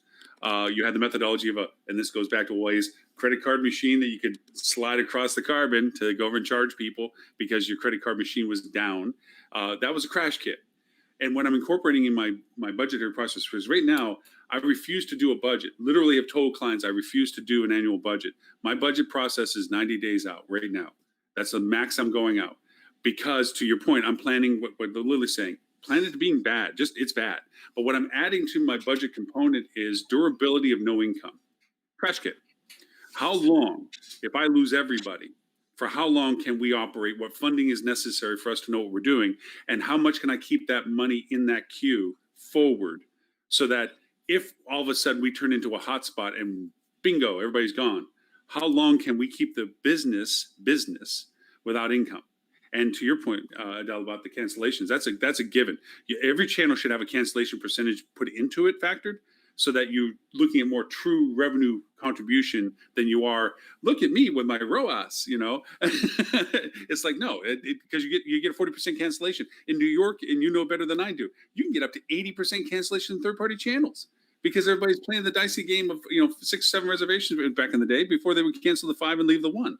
So you have to factor that into the process. You can't walk around looking at all the contribution I'm doing. It's not my fault that they canceled. No, it is your fault because you're responsible for it. So I've been adding that into the budgetary process. And to add to the other earlier conversation, in a microcosm of allowing tolerances financially, the Victoria Marriott, which I'm proud to say in Canada years back, was the #1 Marriott in the Marriott system because of one simple thing that they did.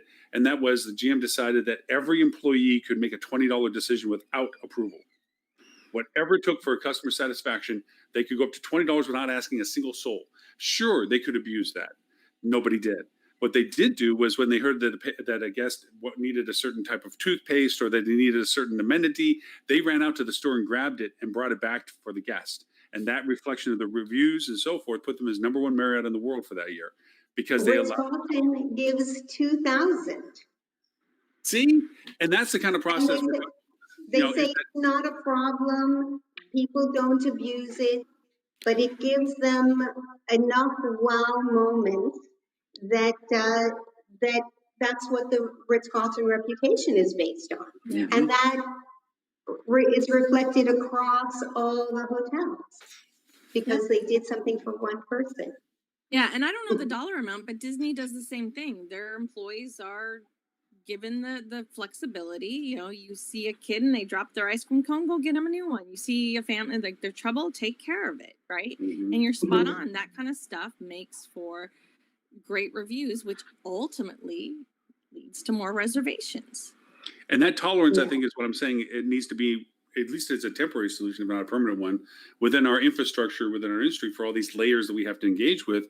There should be a tolerance that if you're performing at this level, there is no need to go through 5 different decision trees to get the answer of approval. It's allowable, or it should be functional. Also, with the fact that if it doesn't work out, that you're not beaten to death for having fallen off. You tried. It was something to do. It did not work. What was learned from it is just as important as whether it was successful too. So, absolutely. The way I approach it, if someone did something that is not the choice I would have made, I would thank that employee for, thank you. You definitely, I can see that you tried to do the right thing, and but somehow it didn't have the best outcome. Let's talk about what happened, and let's work out another option.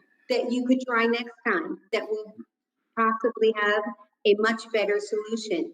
Never berate an employee who's trying to do the right thing. It's, you know, sometimes an employee, you know, not any that I ever worked with, but sometimes an employee will do something for their own reasons that have nothing to do with helping the guests or helping the company. That's another story. But if they were trying to do the right thing, you know, that freedom to act will 95% of the time work out to the advantage of the company and the guest.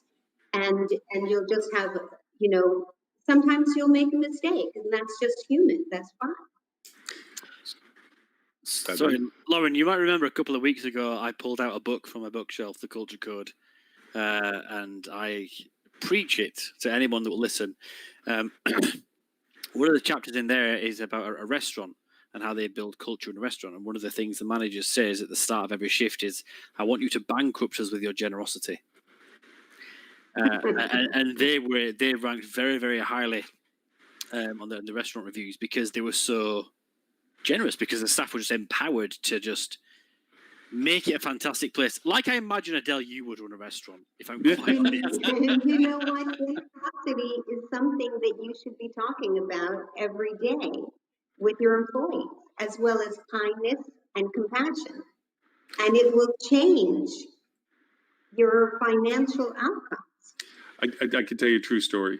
When I owned my first restaurant, I was pained physically. My stomach was in the knot when I handed the key over to my hired manager to the restaurant, because me as a manager, I remember many a day making a bigger than normal sandwich because I could, or having a beer behind the bar while I was doing paperwork because I could. And I was thinking, because it was my money that bought all that stuff now, and I'm giving a key to somebody that's probably going to do the same thing that I did to the person that gave me a key to run their restaurant. And I did that, and they did not defy the trust, and they didn't hurt the business, and I didn't hurt the business when I did it. And then the next best thing that I did was every supervisor that I had got a key to the restaurant, because at times there was a need where the manager or managers at that point were not available to do what they were doing, but the supervisors were capable of doing it, but they didn't have the means to do it because they didn't have a key. And I'm sitting there going, oh my gosh, the trust that represents was reflected back. Their commitment to the quality of what the restaurant was doing grew exponentially compared to when I didn't give them a key. I mean, if I could give a key to every employee, I would have at that point, but it was mindless at that point. But the trust by doing that, we forget that most of the people are very good people. That, you know, there's always going to be bad decisions. There's always going to be bad people, but that's not, unfortunately, a lot of things that happen like that. There's a lot of good people do a lot of good things more than the reverse. At least we like to think so. Nowadays, it's sometimes in question. But you know, so yes, to your point, that trust and that commitment from everybody is profound. I threw a little link in. Sorry, I wanted with Stuart here, but he didn't. And that was the whole study about consumers' willingness to download an app. Because one, Stuart is incredibly adamant about apps compared to web-based applications, and two, he's right in that space because he has one of the best ones out there right now when it comes to keyless entry and so forth. Ben, you guys have like a Skunkworks super secret development division with people in a little basement doing development stuff like that. What do you think? It's not a basement so much as it is. Is it on top of like a skyscraper, like the helicopter lands in, James Bond walks out kind of stuff? Is that it? If you ever saw the guy, I don't think you'd call him James Bond. That's for certain. So we've been working on a fair few pieces of technology recently, and we've said it before on this show, and I don't think it'll ever stop being more relevant than it is now. Now is a time for little people in basements to build technologies.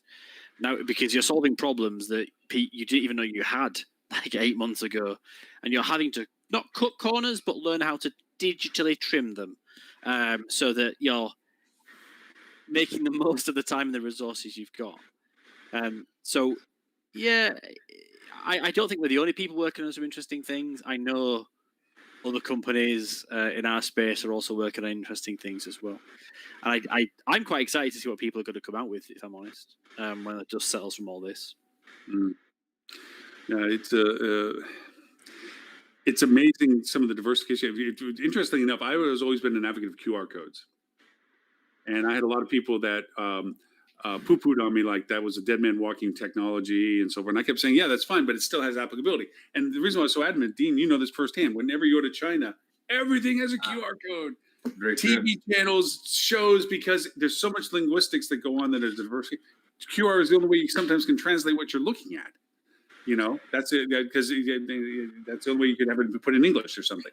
And so now that QRs are everywhere again, I have all the people that were arguing with me that it was a dead language, so to speak, and a dead technology going, hey, you called it right, you know, yeah, because it now has come back into favor because it's a solution to problems that you just said, Ben. Who would have thought we had to not touch a menu anymore at a restaurant? You know? Well, last night, my husband and I went to a restaurant with 2 QR things on the table. And because of the way the lighting would work, nothing would work until we picked it up and I held it for him and he did the scan. We were contaminated. You know, at first, when I would go out, this is before COVID, when we go out and it was too dark to read, I would be, you know, just pick something off of it like this. Now I've gotten old enough, I'm like, screw it, here comes the flashlight. Meanwhile, everybody around me is blinded for the light contrast. The thing is, the codes won't work if you put a light on. Huh? The codes don't work if you shine a light on them because all the camera picks up is the light. It's So a light there's on a lot it, of blind people looking for food in a restaurant, touching I haven't got everything totally to to try the and geekdom find where we something. put the head spotlight on the Cyclops light, but I'm getting there. So I put a link earlier in the chat. Apple put out, they've been putting out a series of movies which have been kind of interesting. This last one was uniquely interesting, and it goes back to one of our the earlier conversation. I just want to make sure people can look at it. It's trying to feature its technologies for solutions for working at home, but it showed some really interesting interpersonal dynamics in that process. And that movie, it's 6 minutes long, not a long one, but it broke it down into where it was showing its technologies, you know, like scanning, you know, taking a picture of something and then making a scan out of it, where it does SEO recognition and so forth, or being able to share and do tasks. But it did show the dynamics that we tend to forget are happening in the real world right now about interpersonal play as to who does what in a team environment, where inspiration comes from, how does it work, who leads, who follows, the complexities of our personal world where people are taking care of kids at home and trying to focus on work, and you can't focus on work when the kids are like, you know, dropping stuff down the toilet or whatever. It's really neat video in that sense. I thought it really brought to light some realities as to what we talk about, because we're talking about the people that can do this, like what we do. There's a whole lot of people that still have to stand behind a counter and handle a register or cook a meal or serve a meal or deliver a product or sell a product. You know, there's still a lot of people that have to show up physically for work. We don't often remember that in some context of it, but there's a lot of people that don't anymore. And that's the people that we're referring to when it comes to that. So yeah, it was a neat video that I forgot to mention when I dropped it in there for it. Does Is there anybody any- know go ahead. if masks with those clear windows actually are effective? Because that seems like that would be incredibly helpful in a restaurant or a hotel. I don't think so. I haven't heard any scientific. I know that there's some, as we get more involved in this process, like Delta does not allow for masks that have vents on them. The ones that allow you to just exhale from them, Right. because it is not as helpful in protecting other people because you're venting out your breath compared to going both in and out through the filter process. And that might be something that changes in time. I've heard that the clear ones, because they don't really filter anything, the air just blows out the side. That's a criticism of it. But I think that's a fixable. I mean, if anybody's smart intelligence know how to make that better seal around the mouth or something like that, whatever. Because I agree with you. Not knowing if somebody's smiling or sticking their tongue out at you is a problem. And if you're a little hard of hearing, like I am, you can Light on the lips, yeah. really make out what people are saying. Yeah. Tammy, I'm sorry, you're saying? I was going to say the exact same thing Adele just did. You know, for people who are hard of hearing or the deaf community, those are very helpful because when they can read lips with masks, they can't read your lips anymore. Well, And also, it's easier to detect the feeling of the guest, like, so you can see if there's something that they need by their expression. you know. Yeah. Well, that goes also into our web building and content as well. I did a podcast recently featuring a tool that translates. By the way, you know, the show, when we're done with it, I translate it into subtext into 10 more languages. And ironically, we're getting a lot of positive comments I get from the people that sign back in saying, thank you. And ironically, mostly Filipino. I mean, I Well, put it there in. are a lot of Filipinos in hospitality. They're amazing. I mean, they sincerely. I got more than I don't even want to guess that, but 5, 6 different comments maybe from people from that appreciated it being in Filipino. I'm like, because right now we do it in Hindu, Filipino, Japanese, Korean. Then we also have Dutch, my wife, Spanish, English, German, Italian, and Portuguese. Try Hebrew. Try Hebrew. You know, I gotta actually was keep going to that ask for you my guys any kids. feedback because I'm basing it on the audiences. Our audiences are growing up geography-wise based on the languages right now. By adding the language, like the Korean, for a little while, that's Korean popped in. I'm like, oh, that's pretty neat. It was like 0.0223% or something like that in viewership. So I put Korean in, now it's like doubled its size. I mean, it's not huge, but it doubled it, you know. And the point I'm trying to make about it, sorry, off on a tangent, but websites and content and things like this, for those that are challenged either visually or audibly, being able to have it read to them in their language it's helpful. You know, I'm not saying you fraction out your entire website to be in 119 languages, but you know, for the languages that you think you're applicable for, it's helpful. Or having subtitles to this stuff. I make sure that not just this show, but also the podcast, it gets the subtitles, gets it corrected. I correct for it, and then have it put into the multiple languages so that anybody that wants to watch it can still read what we're talking about. It's not completely accurate. We know that. It's probably humorous to them in some ways, but it's especially what Ben Makes Ed sound smarter. I mean, Ben's stuff is always screwed up. I got to tell you, every time I go through the transcription stuff, Ben and Triss's stuff and Stuart from New Guinea, it's the accent, buddy. It's the accent. There's not an artificial intelligence known to man that can transcribe Northern English. I think it's because they don't know what scuppered means.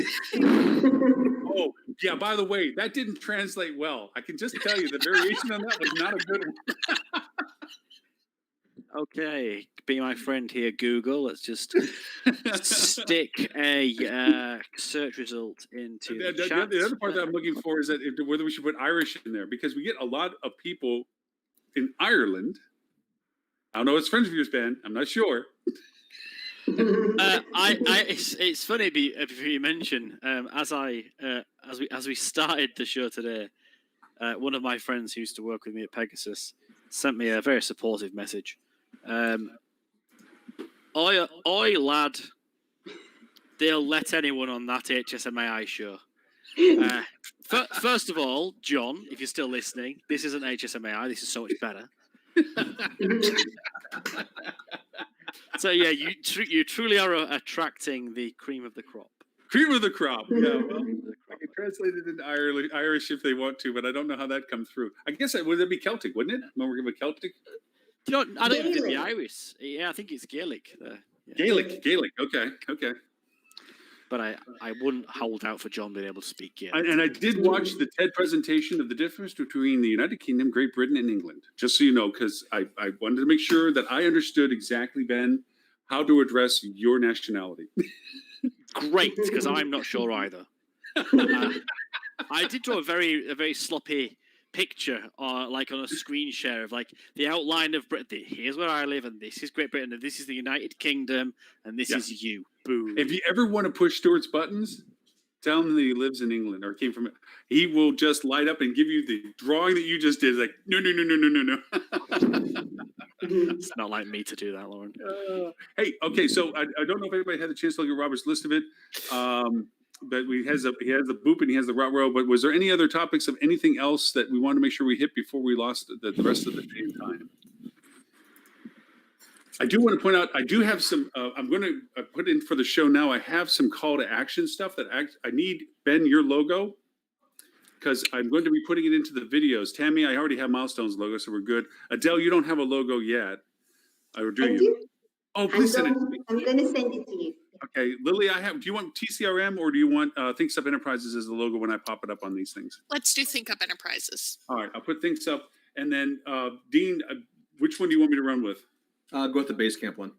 Okay, because You have that? for everyone, what we do is I post-edit this video and redistribute it, and actually I use OneStream to rebroadcast it. I've been now doing rebroadcasting on Mondays for the live show, and then on Wednesdays, 11:30 a.m. for APAC and 11:30 a.m. your time, Ben, for London. Again, so it runs 3 times a week, and then the podcast does the same thing. And what I do is I put in the lower thirds when you guys pop on the show, and also now I want to add the logos on it so that you know, you can see each of the what you represent, kind of thing. So, well, I mean, Thank I you. know Dave. honestly, we get a lot of people that do refer to the context of. I mean, I get where somebody will comment to me and say, "Well, Ben was right about that, and you shouldn't have argued with him." You know, I mean, I get weird emails I like can't that. imagine that happens a lot, Lauren. Sometimes, I mean, it's 6:20 on a Friday for me in the UK. Sometimes I'm just here to be an ass. And you do so well at that. Sometimes I just want to just watch the world burn. And you guys are my outlet for a Friday. But yes, I do get a lot of interesting comments about the dynamics of our conversation. Like when Ed and Stuart were disagreeing with me last week, or was it the week before? I forget which. I got a lot of people saying that you shouldn't let them bully you or something. I'm like, You should just stand up and say, I'd crush them. I'm about 50 feet tall. oh, but yeah, I'll just take them outside in the storm. Yeah. But yes, it is interesting, the dynamics of what our conversations bring. And strangely enough, I actually get emails in other languages I have to translate. I got one from Japan the other day, and I'm like, what am I getting a Japanese email? And then when I translated, it was about the show. I'm like, wow. So First of all, you have a terrible the executive spam filter. producer at MetaSearch, Basecamp MetaSearch, is in the room. Well, with that in mind, I think we're kind of at that point. Unless there was some world peace or world hunger that we haven't solved yet, I think we hit all the marks. Next week, we have a guest host next week. They reached out to us because they watched the show, and it is the president of Planable. And if you haven't used the platform, I've been using it for years. I use it for my clients. And what it does is it's a social media posting platform that goes. You can set it up so that the client can approve or comment on the post before it is approved to go for launch. So it's a nice intermediary platform of here's the post for organic, here's the platform this is going to go on, and then whoever you set up, usually client-based, obviously, or editor-based, they go through and say there was a spelling, or I don't want to use that image, or that can we change the logo, or whatever it is, and then they can approve. You can also give them authorization to approve it, or have somebody else approve it, and then it goes out as scheduled. So it's a nice preemptive social media posting platform. It has some limitations. I'll be honest with you. With Instagram, you have to do it from your phone, so it kicks a notice to you, takes the content, and you have to manually put it out. That's a problem. And they don't do bulk loads, which is a problem. But it creates great calendars. You can put it into a calendar format so the client can see where it's posting it all. Tammy, I'm sorry, you want to say something? Well, I was just going to say, it's two things. One, the Instagram issue is not just Planable; it is most of the software tools. Yes, out there. most of the It has to do software, with yes. Instagram and the API. It's not a limitation of the tool. Know that from experience. But I was going to say with a tool like that, not only is it great for someone like you that's working with clients, but for individual hotels that are listening, the ability to set up your admin or your front desk staff or whoever you want as someone that can contribute content, but then there's that level of approval from someone that can go in and make sure, is it grammatically correct? Did Tammy spell things right? Because let's be real, grammar is not my strong point. Which is why I subscribe to Grammarly. But, love Grammarly. I love Grammarly. Something like that for a hotel, especially now when we're talking about, Adele, I think you had mentioned social media as a free or a very low cost tool in our tool belt. Having that help from staff and a tool like that can then help you consolidate and actually get more content to be pushed out, but in a way that's controlled, I think is brilliant.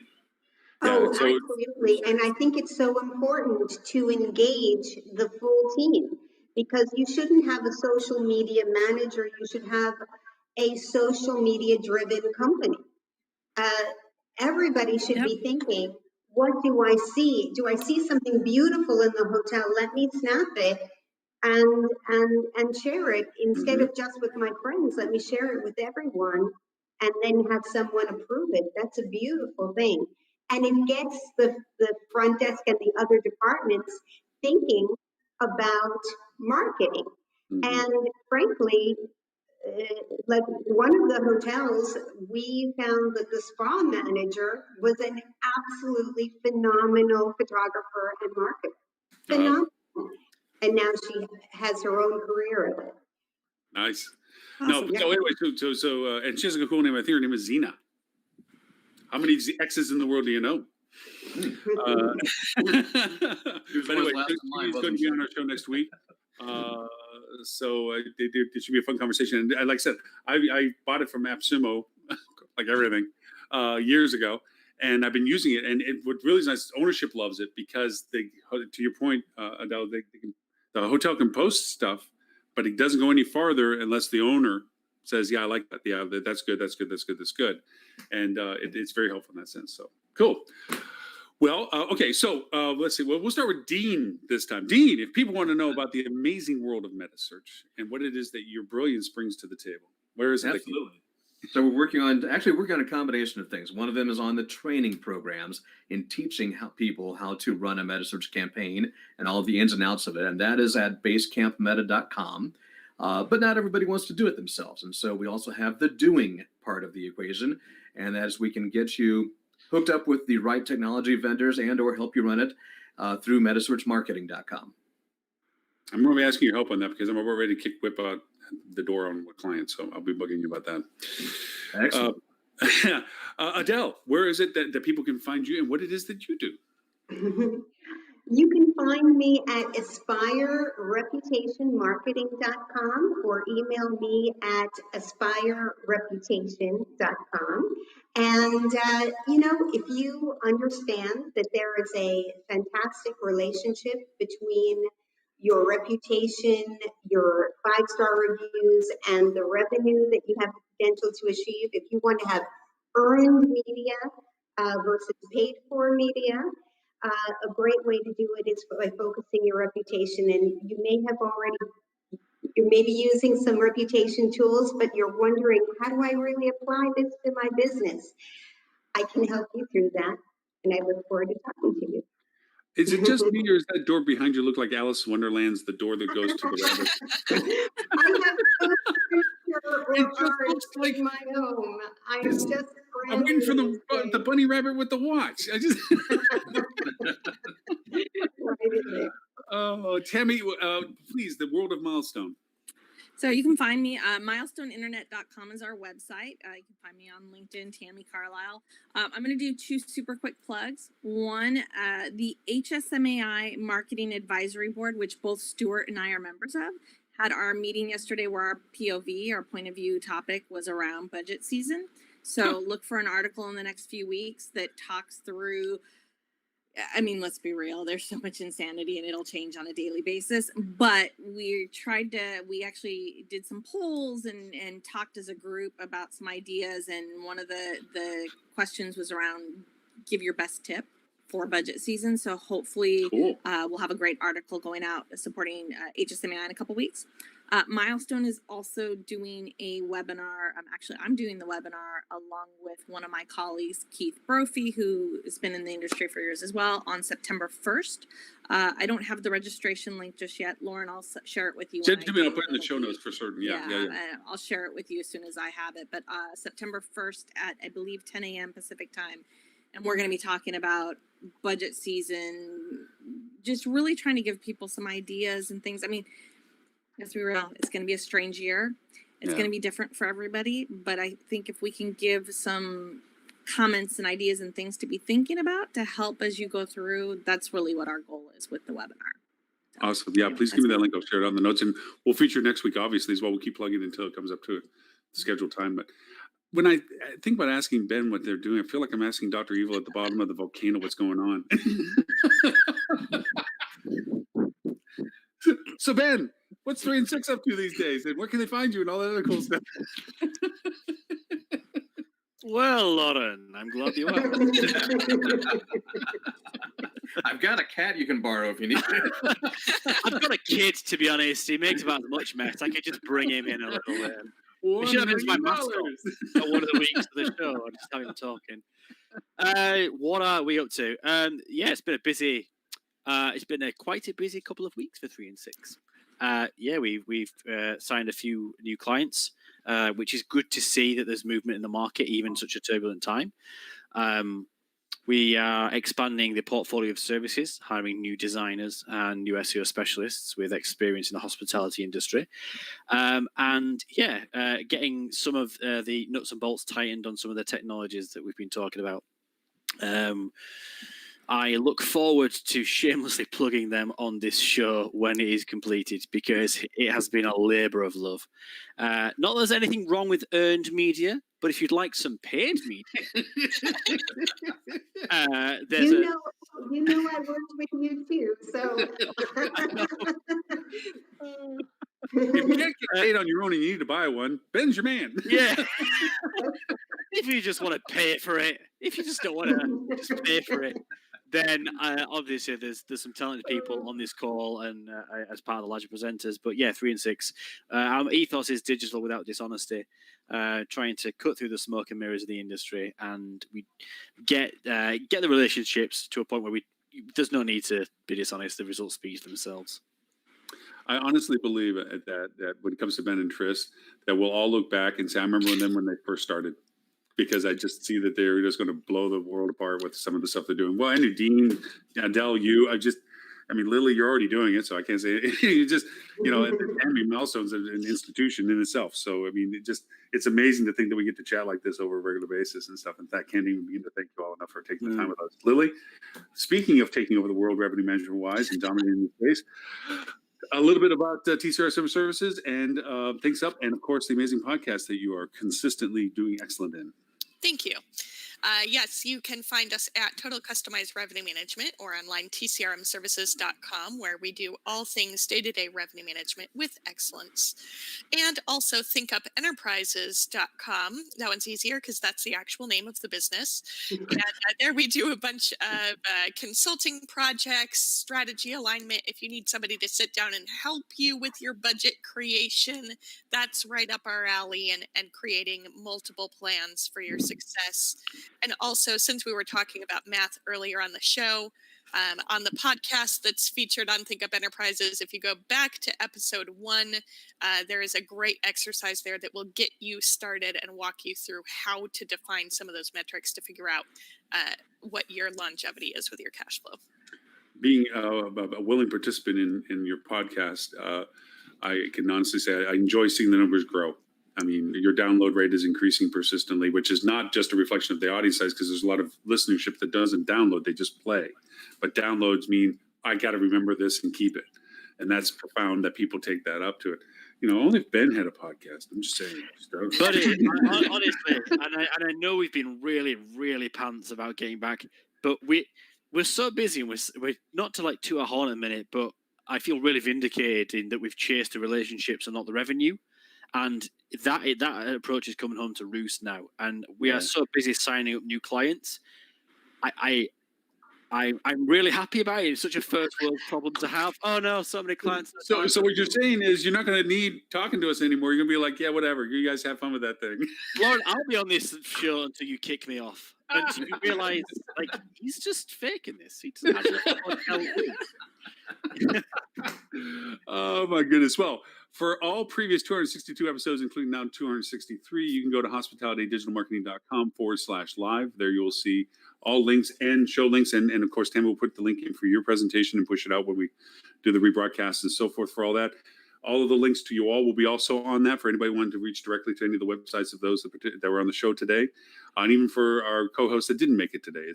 We have the pleasure of having a wide diversity of co-hosts that whenever they can make it, it's awesome when they do. And, we look forward to the next time they can pop back in again. We're still missing Robert. Robert's just MIA.